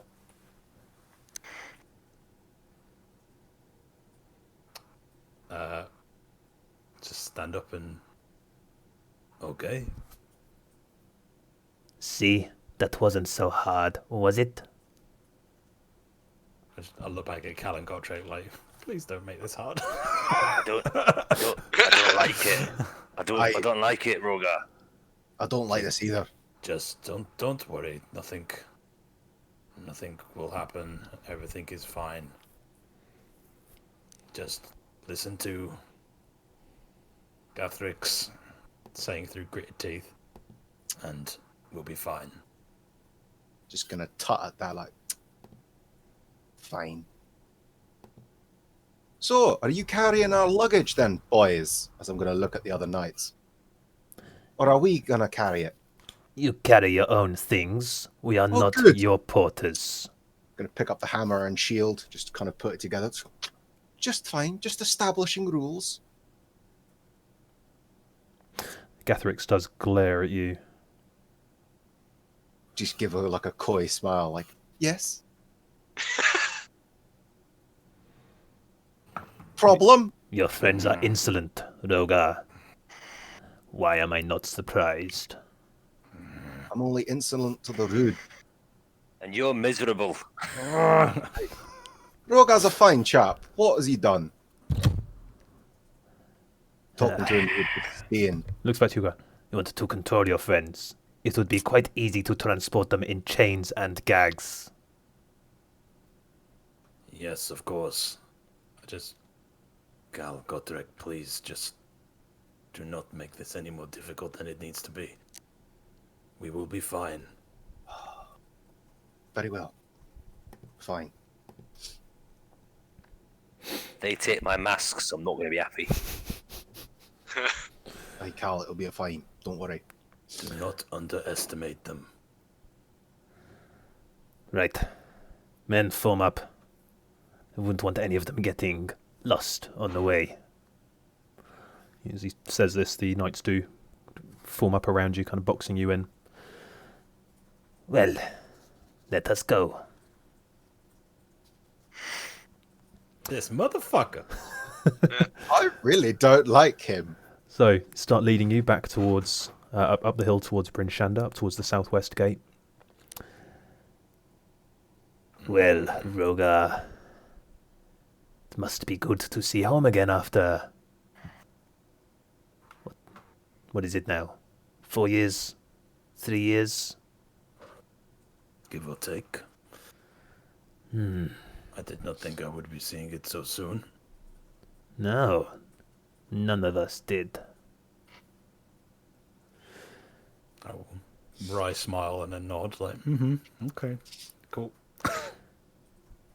Must be nice for you. Seeing your friend rise to such an eminent position. It is well deserved. I know that your father always had his eye on you to lead the hand, but, well, after everything you did, you understand. Yes, of course. It was a well-deserved punishment. You do not need to sound so wounded. I only did what I must, what honor demanded. Yes, honor. Yes. Well, your actions. You are a disgrace. The honorable thing to do was to be truthful with your father.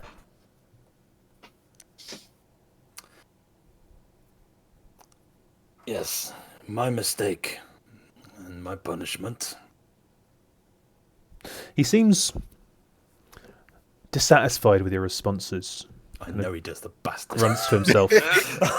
Your time in the southern lands have made you soft, Rhogaar. Where's your backbone? Did you lose that along with your pride?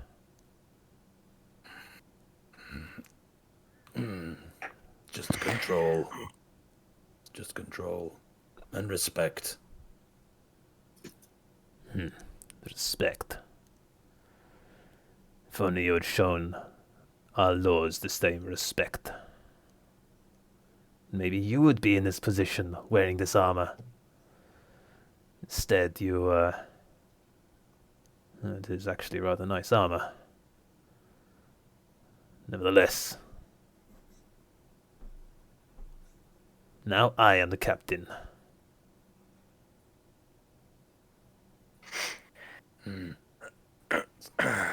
Head down. Being silent-ish. Yeah, he seems annoyed, Good. but doesn't. But decides to. He doesn't goad any further and leads you back through the southwest gate. And guards on watch, and there's eyes widening as they see you, and there's muttering back and forth between the guards on the gate. As you pass through, you hear muttering, "Sir Rhogaar, he's returned."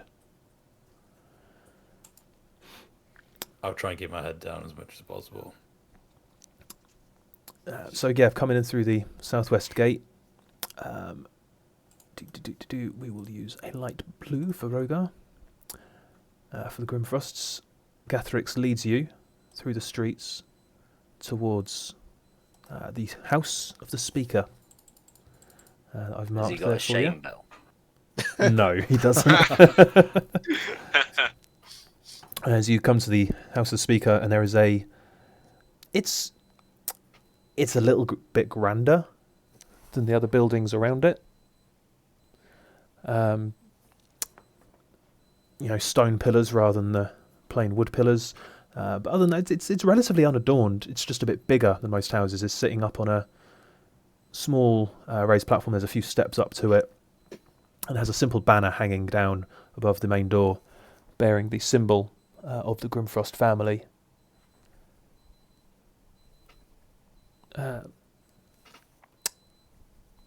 Getting there, Gathrix dismounts, gestures to a couple of the knights to follow him. The rest of you, wait here. If you hear me call, then obviously come assist, but otherwise, I'm sure we can count on Rhogaar here to behave himself around family.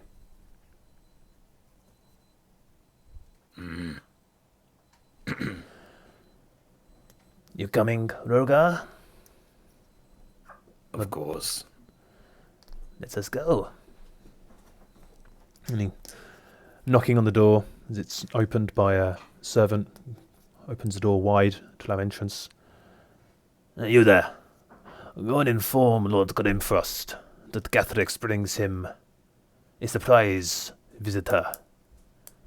Tell him that Rhogaar Grimfrost has come home. He looks at you, Rhogaar, as he says this with a amused expression. I am sure he will not keep us waiting long. The entrance hall to this house is pretty Spartan. There is little in the way of decoration. Bare stone walls, some weapons hanging, kind of the typical swords crossed with a shield in front of them. There is a large set of stairs towards the back of this little entrance hall that goes up and then splits into two at the top, one going to the left, one to the right, forming a little bit of a balcony walkway around the upper level of this chamber, with doors leading off. But the servant actually goes up the stairs, goes off towards the left, towards one of the rooms leading off. Doesn't come back out through that door. Is there anything that you're doing while you're waiting? Are you just waiting in the tense silence? I think I'll turn to Cal and Gotrek and just be like, no matter what he says, just stay calm. Stay calm. I'd be a little calmer if they'd have stopped us at an inn on the way in. He will try and goad you. Do not let him. It'll be fine. It'll be fine. Godric's just looking around at everything. This is quite a nice place, actually. The stonework is simple but well done. It's a shame the hospitality isn't better. Aye, but that's fine. We overlook that. Still, Rhogaar. What after all this has been set up or done? I think us three and the other two need a chat with you, perhaps. Because I don't think this was part of the plan. Mm-mm. Or, but we'll wait and we will keep calm. Don't worry. Ooh, what's that? As you're saying this, the large double doors on the left-hand side of the chamber do open, and the same servant who you saw disappear upstairs now comes through. Human servant, by the way. Lord Grimfrost, we'll see you now. Gathrix smiles. Good. Come then, Rhogaar. I'm sure you've been looking forward to this.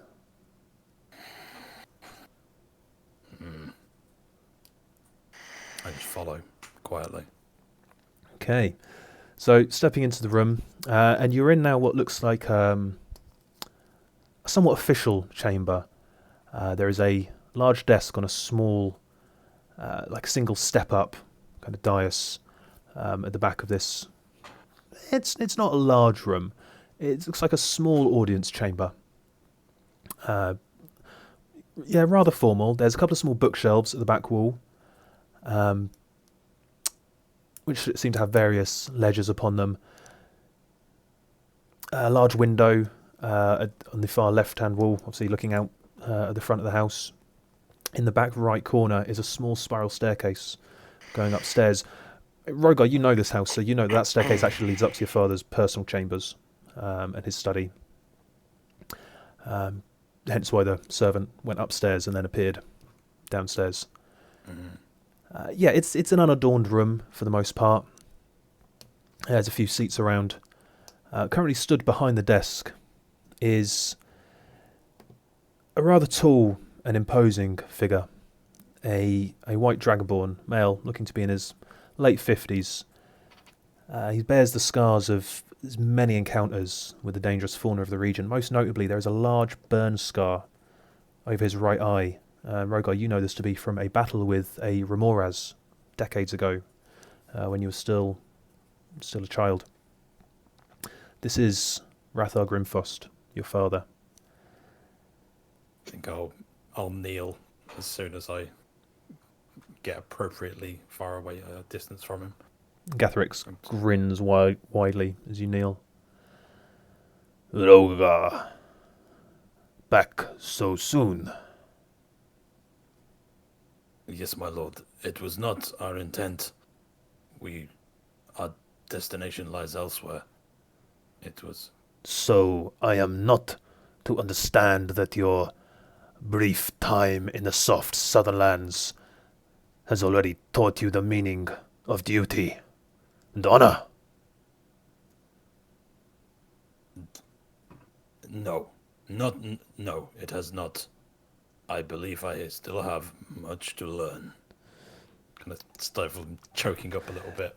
Gathrix speaks up. We found him, my lord, hiding in a drift outside. Silence! Gathrix, you and your men will leave us. You as well, gestures to the servant. And these two dwarves, who are they? They are my companions. Galibre and Gotrek Doomfist of Mithril Hall. Doomfists, I see. Very well, they can remain. The rest of you, leave. Gathrix looks disappointed, looks annoyed. He bows low and turns and gestures to his two knights. They file out, the servant closing the doors behind them as they leave. This is not part of the arrangement, Rhogaar. know, my lord. It was not my You intent to should return. not be back here. I did not want to enter the city. I was No. brought here against my will. And looking at the eyes, glance over to Gathrix. Oh, Gathrix is left. Oh, Gathrix is that. Yeah, I was no, brought he's right here here. against my will by Gathrix. Did not mean to enter. You just thought you would appear outside the city in a flash of purple light. You think, what? You just ignore you? No, but I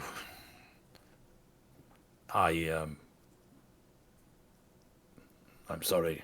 You're I sorry. did not mean to return. We were not meant to enter the city.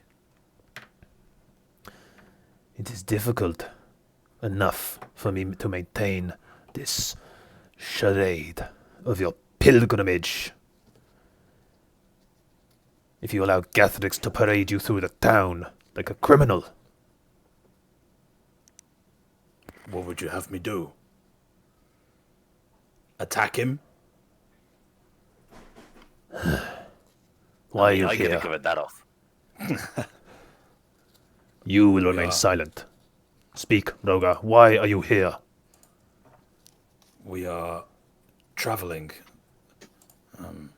We are traveling to the mountain.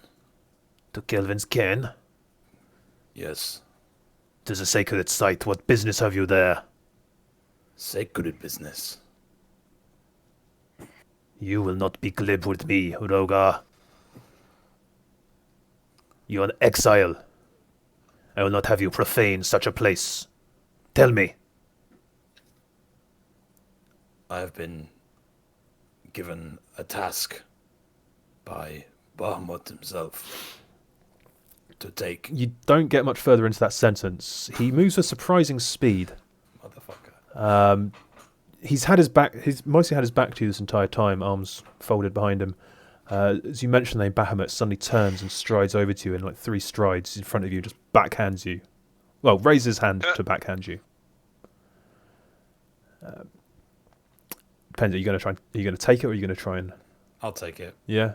So he does. He strikes you with quite substantial force. No need to worry about taking damage, but yeah, you kind of knocks you.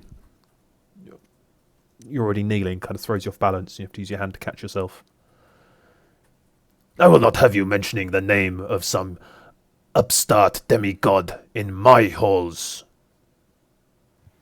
I'll kneel. I'm sorry, my lord. I'm just being honest.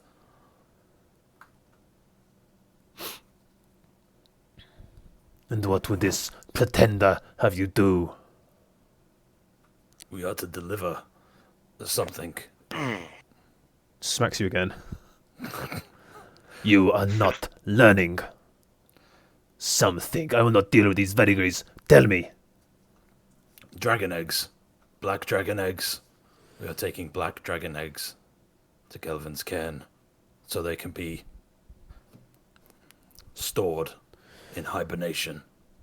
He looks down at you, eyes aghast.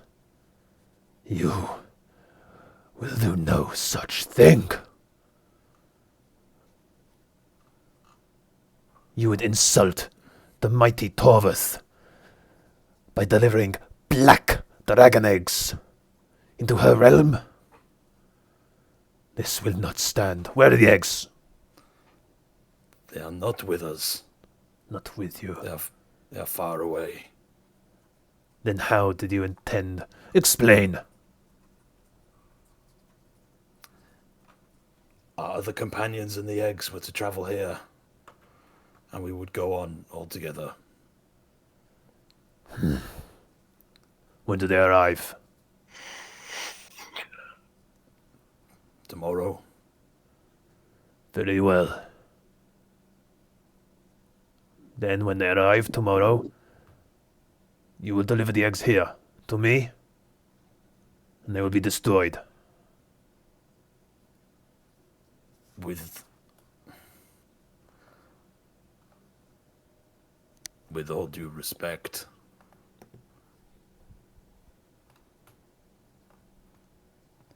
your word is not higher than that of Bahamut's. Turns to you now. I mean, he's already a white dragonborn. If it's possible for a white dragonborn to go white with fury, you can see the condensation coming from his nostrils, the cold radiating off of him. He raises his finger. You will choose your next words very carefully. I am the authority in Bryn Shander. My word is law. My word is the voice of Lendis. He is dominant here, not Bahamut. I will not have the word of some childling overrule my god.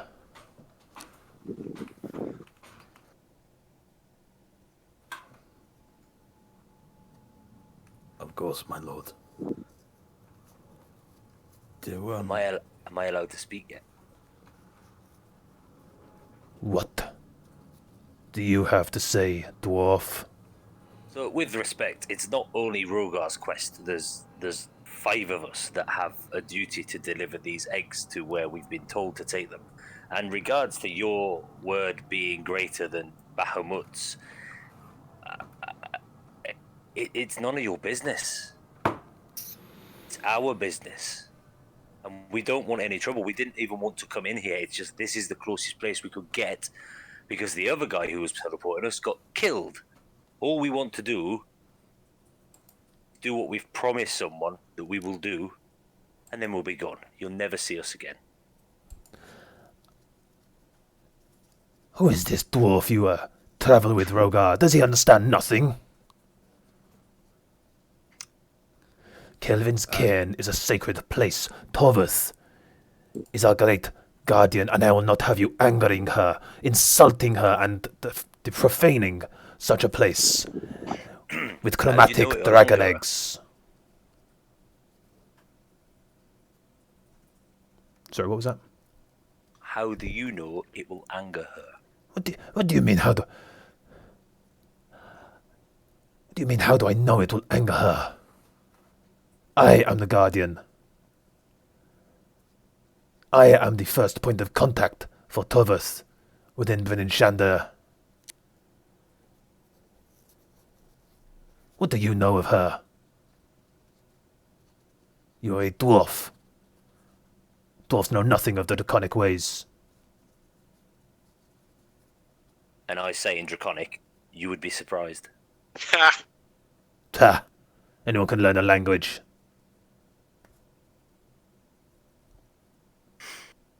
Point is, taking the eggs there gives them a chance of not being evil. If they hatch and they're evil, we kill them. This is nonsense you speak. They are chromatics. Bahamut thinks that there's an opportunity to save them. Bahamut. Bah! Lindis Bahamut. teaches us Bahamut. the ways of the dragon. The chromatics are ever the enemy. Torvus knows this far better than you could ever understand. You think she would tolerate you bringing chromatics into her realm?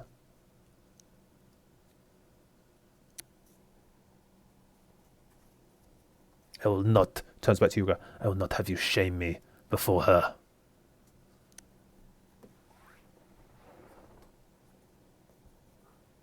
Of course, my lord. Then we are understood. We are.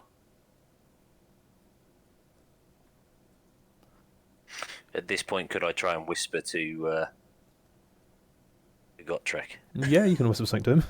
The problem is, obviously, we know what's happening because it's already happened. But I say, can you send a message to Grischnak or Ruari and tell them when they land just to run? What's that? What are you saying? I said you're not going to listen to me, so I'm going to stop talking to my brother here. Good. You are learning. We're quick learners, the Doomfist. Yeah, we learn really fast. Stop talking now. With sending, do I actually physically need to send the words? Yeah. Or... Oh, shit. With sending, there is... I'm also just checking the components of it. I think it's verbal and somatic.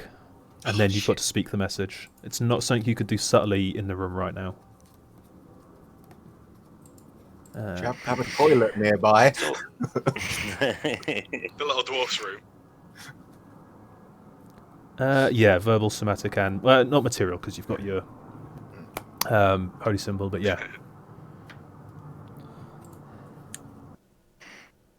Just kind of give a wink to Callaway, like, yeah. My lord, where would you have us stay while we are in the city? That depends. Can I trust you not to disobey my instructions? I will. You can trust me. I will listen out for the words of Lendis.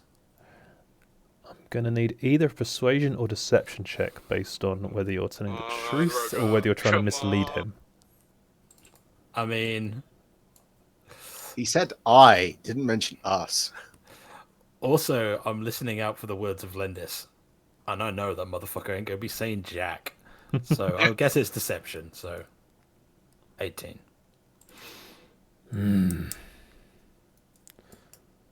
Very well. We will have quarters made available for you. Thank you, my lord. So, in the morning, you'll bring the eggs to me. Yes. Where will your friends be arriving from? They are traveling in from Waterdeep.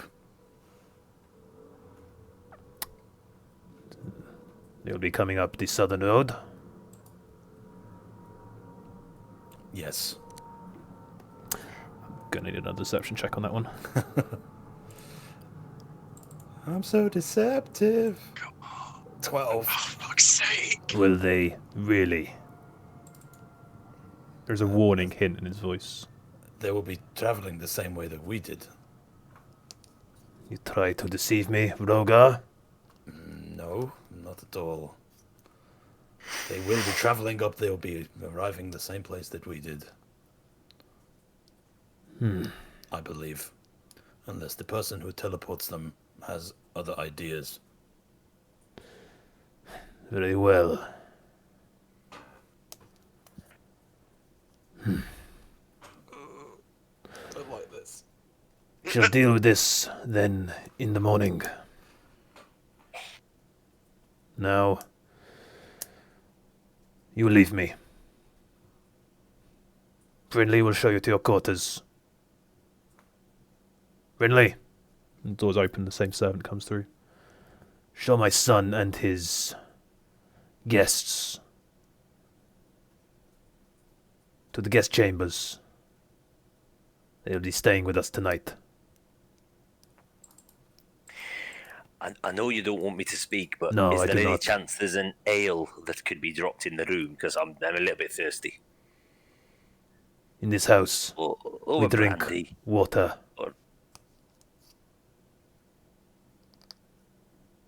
Water in beer. Just gonna kind of put my hand on Calibrane's, like, shake my head. Nope. Let's go. Brindley, take them to the secure guest chambers. Oh, fuck. Excuse me. Secure? Yes, Sounds like prison. there's no prison.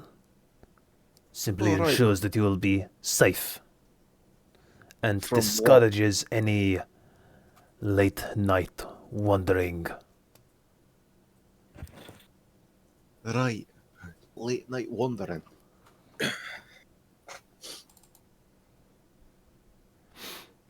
Now be gone. Brinley gestures. You will follow me, my lord. Of course, Brendan. Thank you. Who would have thought in that cave when we started calling him Lord Rhogaar it was true? I know. So he leads you back across the main chamber, the main entrance lobby, and this time through the double doors on the right. This leads you to a longer corridor, and you travel down it, past several other doors, about 3-4 doors down, and you get to. He opens up a door, gestures you inside. It's a simple chamber. Again, there is little in the way of flash and of decoration in this place. There is simply some beds, some little kind of dresser tables. There's a pitcher of water with some small pewter cups. A table in the centre. Really, will you require food? Please. I shall have something brought for you, Lord Rhogaar. Thank you. Do I know this guy? Do I recognize him? You do, yes. Yeah, he's served your father for many years. He's, a human of fairly advanced years. You know that he served in some of the conflicts of your father's youth. Served in the militia alongside your father. He's a shorter chap, but he's quite stocky, quite bulky.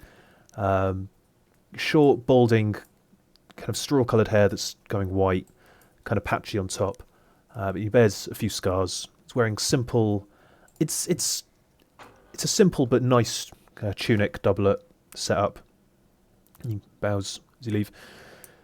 He's always been a quiet man with a good sense of propriety, very loyal to your father. Okay.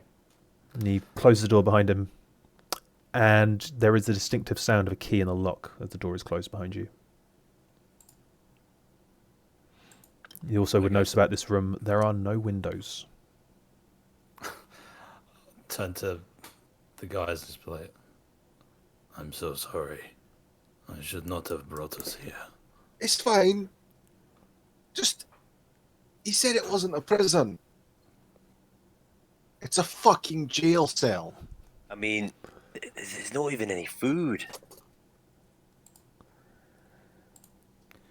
Are you They- able to? What's this Have door I still made got of? all my stuff? Yeah, have we got our stuff? You've got your stuff. You weren't disarmed in any way. Nothing was taken from you. Okay. I will do the gesture for like. I'm gonna say, yes. Maybe it's best that we get some sleep, and I will make the gesture of pen and paper, like writing. Oh, right. Yes, very much so. I will grab my stuff from my book and start. I'll hand it to Rhogaar with my writing utensil. And I'll just write, they might be listening.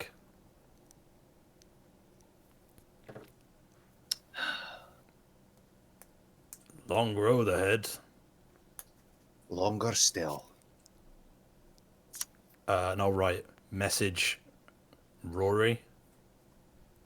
I will write back. I need to speak the words.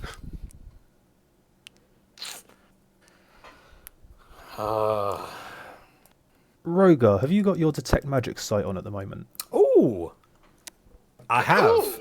Oh, Okay. oh, hello, Alan. So, yes, I do.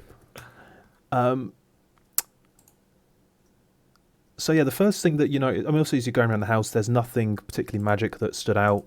Obviously, the sword that your father carries and a couple of other items about his person. But, so yeah, the most important thing that you noticed as you approached this room. Sorry, I should have said this sooner. I'm still learning that you've got this. Me too. From the outside, as you approach this room, you got a sense of abjuration. Ooh. When you stepped inside this room, your sight stopped working. Oh, it's like a. It's a dead no room. magic. It's a sensory deprivation chamber. Oh, for fuck's sake. the What's secure the door made chamber. of? And actually, I would say that you do, as this just jogs your memory, as you notice this and you remember the secure chamber, specifically designed with various wards in place. Specifically anti-magic wards. Mother. Oh, that's convenient. Oh God. So it basically is an anti-magic prison. We're basically in jail, like, Basically. and So no what- magic what- jail. What's the door made of? Doors made of wood. Okay, Gonna tap it like, so I'm gonna take out my axe and start hitting the wood. hey, not yet. You could, yeah, that is an option. That was a mess. Oh, Fuck please you, don't. Rhogaar's dad. It I know does. I'm not It's there, quite a but please thick don't. wooden door, so it would take a while to beat it down. Would my Thick axe wood, still? yeah. Would my axe still do fire damage? No. I mean, you can try and bring it out and activate it if you want. But that Do would I mean wanna speaking the activate it? command word aloud. I can't remember the command word. I can't remember what. I mean, it does. I honestly can't remember the command this- word that you set, but I mean, we'll say for sake of argument that Cal does. Pineapple. Yeah. It's also So, a safe word. I mean, what I will say is you guys, especially you, Gotrek, you'd be able to discern this. Because there is an anti-magic ward in this room, that does mean that there wouldn't be any magical means of listening in. Okay. Then I wouldn't be able to magically communicate out. No, but it does mean that there could be like a little hole by which someone's listening. But if anyone was listening in, they have to be doing so physically. They can't do it magically.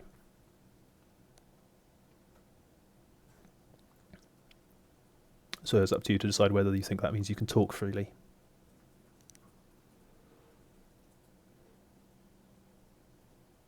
Like, not, don't want to risk it just in case. I guess I'll write magic question mark not working question mark. It's not working. Just a reply on that, not working.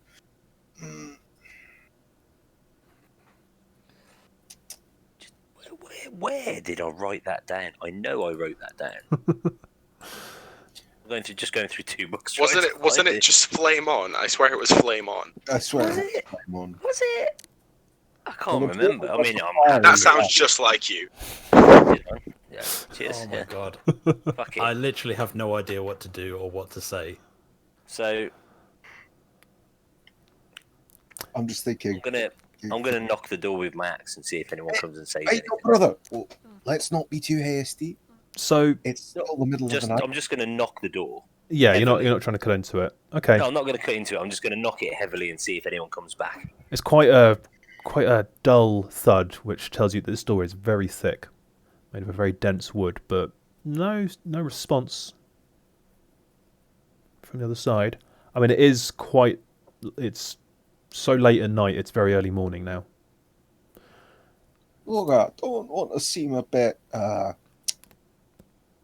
rude, but your father is very much unsociable and very, very rude. Makes me look like an absolute party, am I right? Aye, you look like a peach compared. You are a party. Aye, very much so.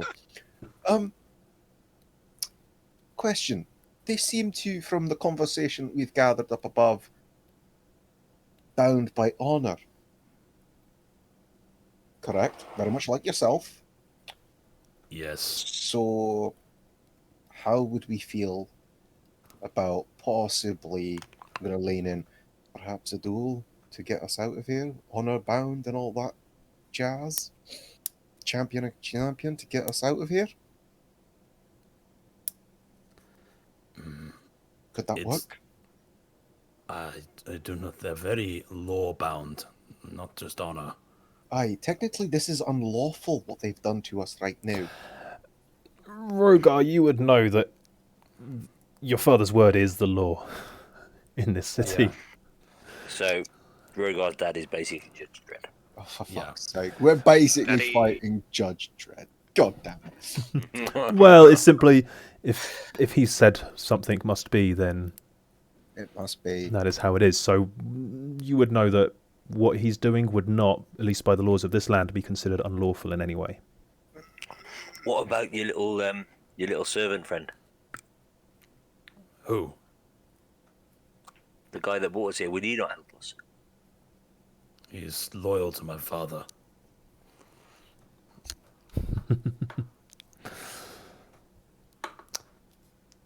We are fucked. Aye, not completely. So let's talk about what's going to happen.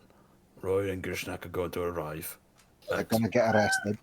potentially the same location, Aye, but my father expects us to bring him the eggs. Gatherix will potentially go there.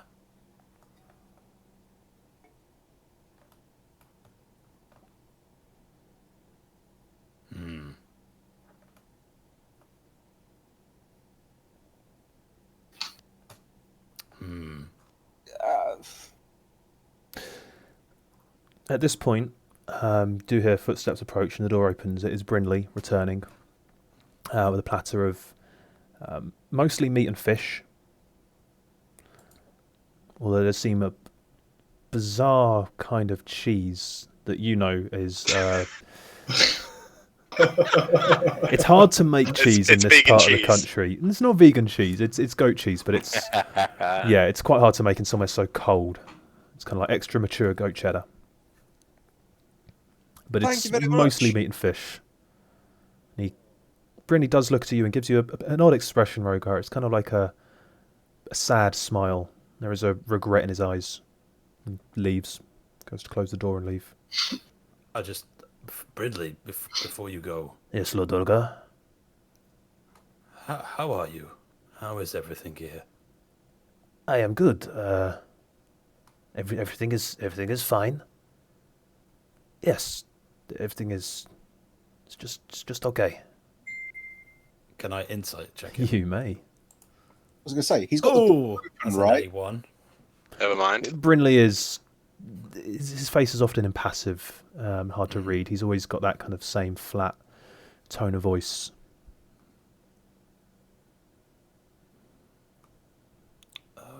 Thank you, Brindley. It's good to see you again. And you, Lord Rhogaar. Yes? Do not judge your father too harshly, Rhogaar. He has much to deal with. Such as? I have said enough. Good night. He has to close the door behind him and leave. Ah! Question: when the door was open, Mm-hmm. was the magic back? You don't know. Could be helped by, like, the feeling of my armor. Very quickly. What are we doing? Come on here, that's what it was. Oh shit! Well, what the fuck can we do then? I mean, it's quite an impasse that we're at. Well, we do have an option of you probably never be able to return home again,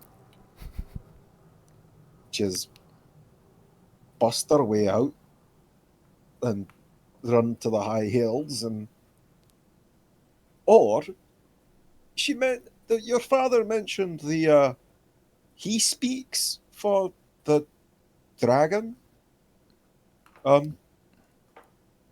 don't we say call his bluff as it is and get him to summon the dragon here? And if obviously Bahamut sent us and explain it to the dragon, wouldn't that exacerbate the situation? Just an FYI, exacerbate means to make worse. Oh, yeah. What's the one for improve? Extradite. That's the word. Extradite means to speed up. But yeah, no, that could work. Sorry, I'll stop being a criminality. Welcome to Thesaurus at D&D. I don't know what the word is. Exacerbate, extricate, Masturbate. masturbate. So would Well, I know? Would I know if that could be a possibility. You It sounds know- like she just sticks in her cave and that's it, really. You don't know of a time in your lifetime or in known history where Torvald has come down the mountain to Bryn Shander. You know that in the entire history of Bryn Shander, only like a dozen people, like a handful of people, have ever actually gone up the mountain to meet with her.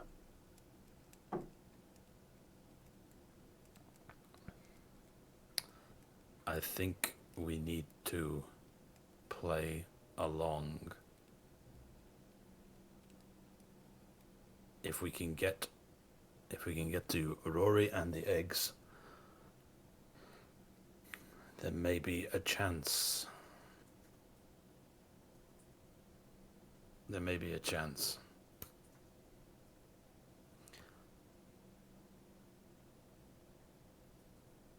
Maybe. If we break down this door right now, we will not get out of the city. Actually, maybe Gotrek might. I could just walk out. They won't be able to Yeah. touch me.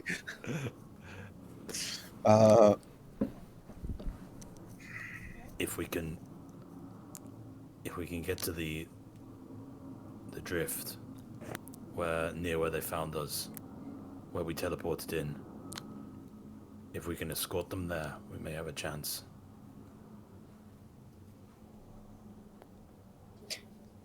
Oh, shit. I just thought of an idea. Maybe we could bluff them. Be like, yeah, they said that they've changed the meeting time to this time, and then I can send a message. So then, They would know that no one would be able to reach us magically either. So no.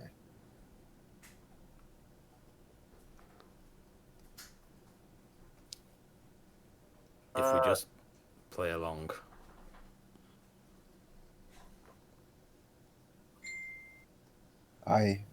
Playing along seems the best for now.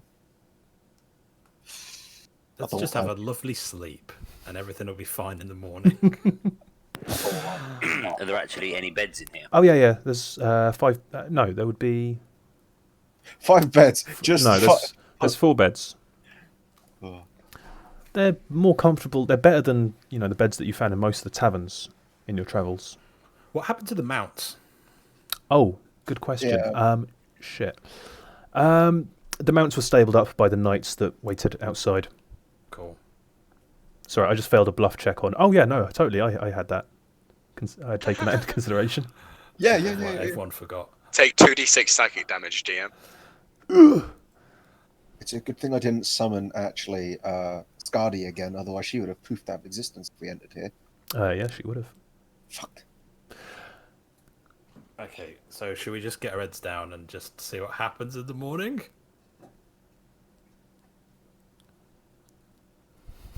Fine! Oh. Conflict inside Gotrek at the minute. He's bust out or not. Try and sneak out. There'd probably be the runes on the outside, not the inside of the cell that is negating Yeah, it. Gotrek is amazing at sneaking. Of course he is! Double disadvantage on stealth checks. Double- Clang, clang, clang, clang. Oh, So, getting your heads down. Yeah. So as you blow out the candle and kind of lie down to a troubled night's sleep, Rhogaar, as you lie there, kind of mind in turmoil, trying to think, trying to figure out what can you do, the voice comes to your mind. There is another option. What? You face your father, Rhogaar. You defer to him. You do not tell him the truth. You do not tell him the truth about Lendis. Would he listen if I told him? Maybe. Maybe not. What else can you do? Do you have faith in your convictions? everything that you have seen and experienced. What does that tell you?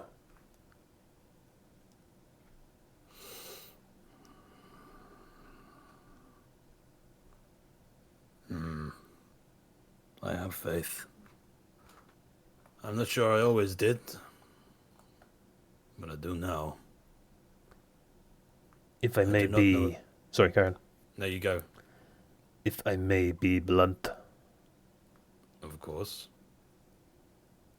I occupy a place inside your heart and your mind. I know you. You are a strong man. Dragon man. You are a strong person. You are confident. You are decisive. You, as your orcish friend would put it, take no shit. In there, with your father, you are a child again. Do you fear him so?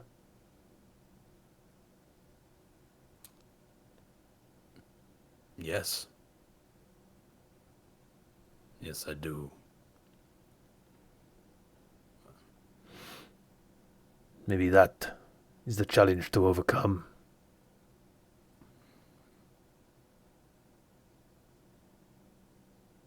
I think you are correct. Gathrix may be another matter. What do you mean? I cannot see inside his heart or his mind.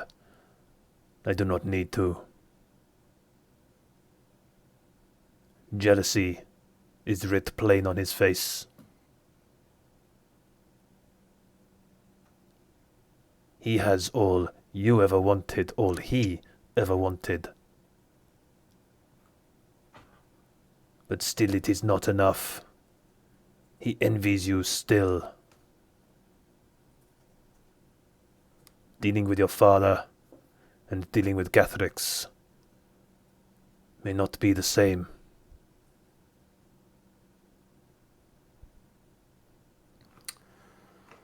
I am glad to agree. As always.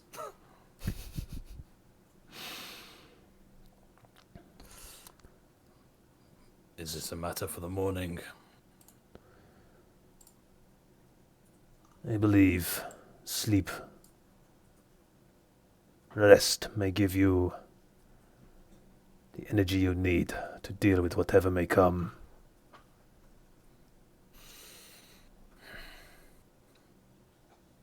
Thank you, Valorian. Whatever happens, Rhogaar, I am with you. Whatever happens, I will free you somehow. I know. Then you won't have to deal with these petty mortal problems. We all had such problems. Maybe not exactly the same, but similar. And Rhogaar, Bahamut is with you too. He has chosen you. Don't shy away from that.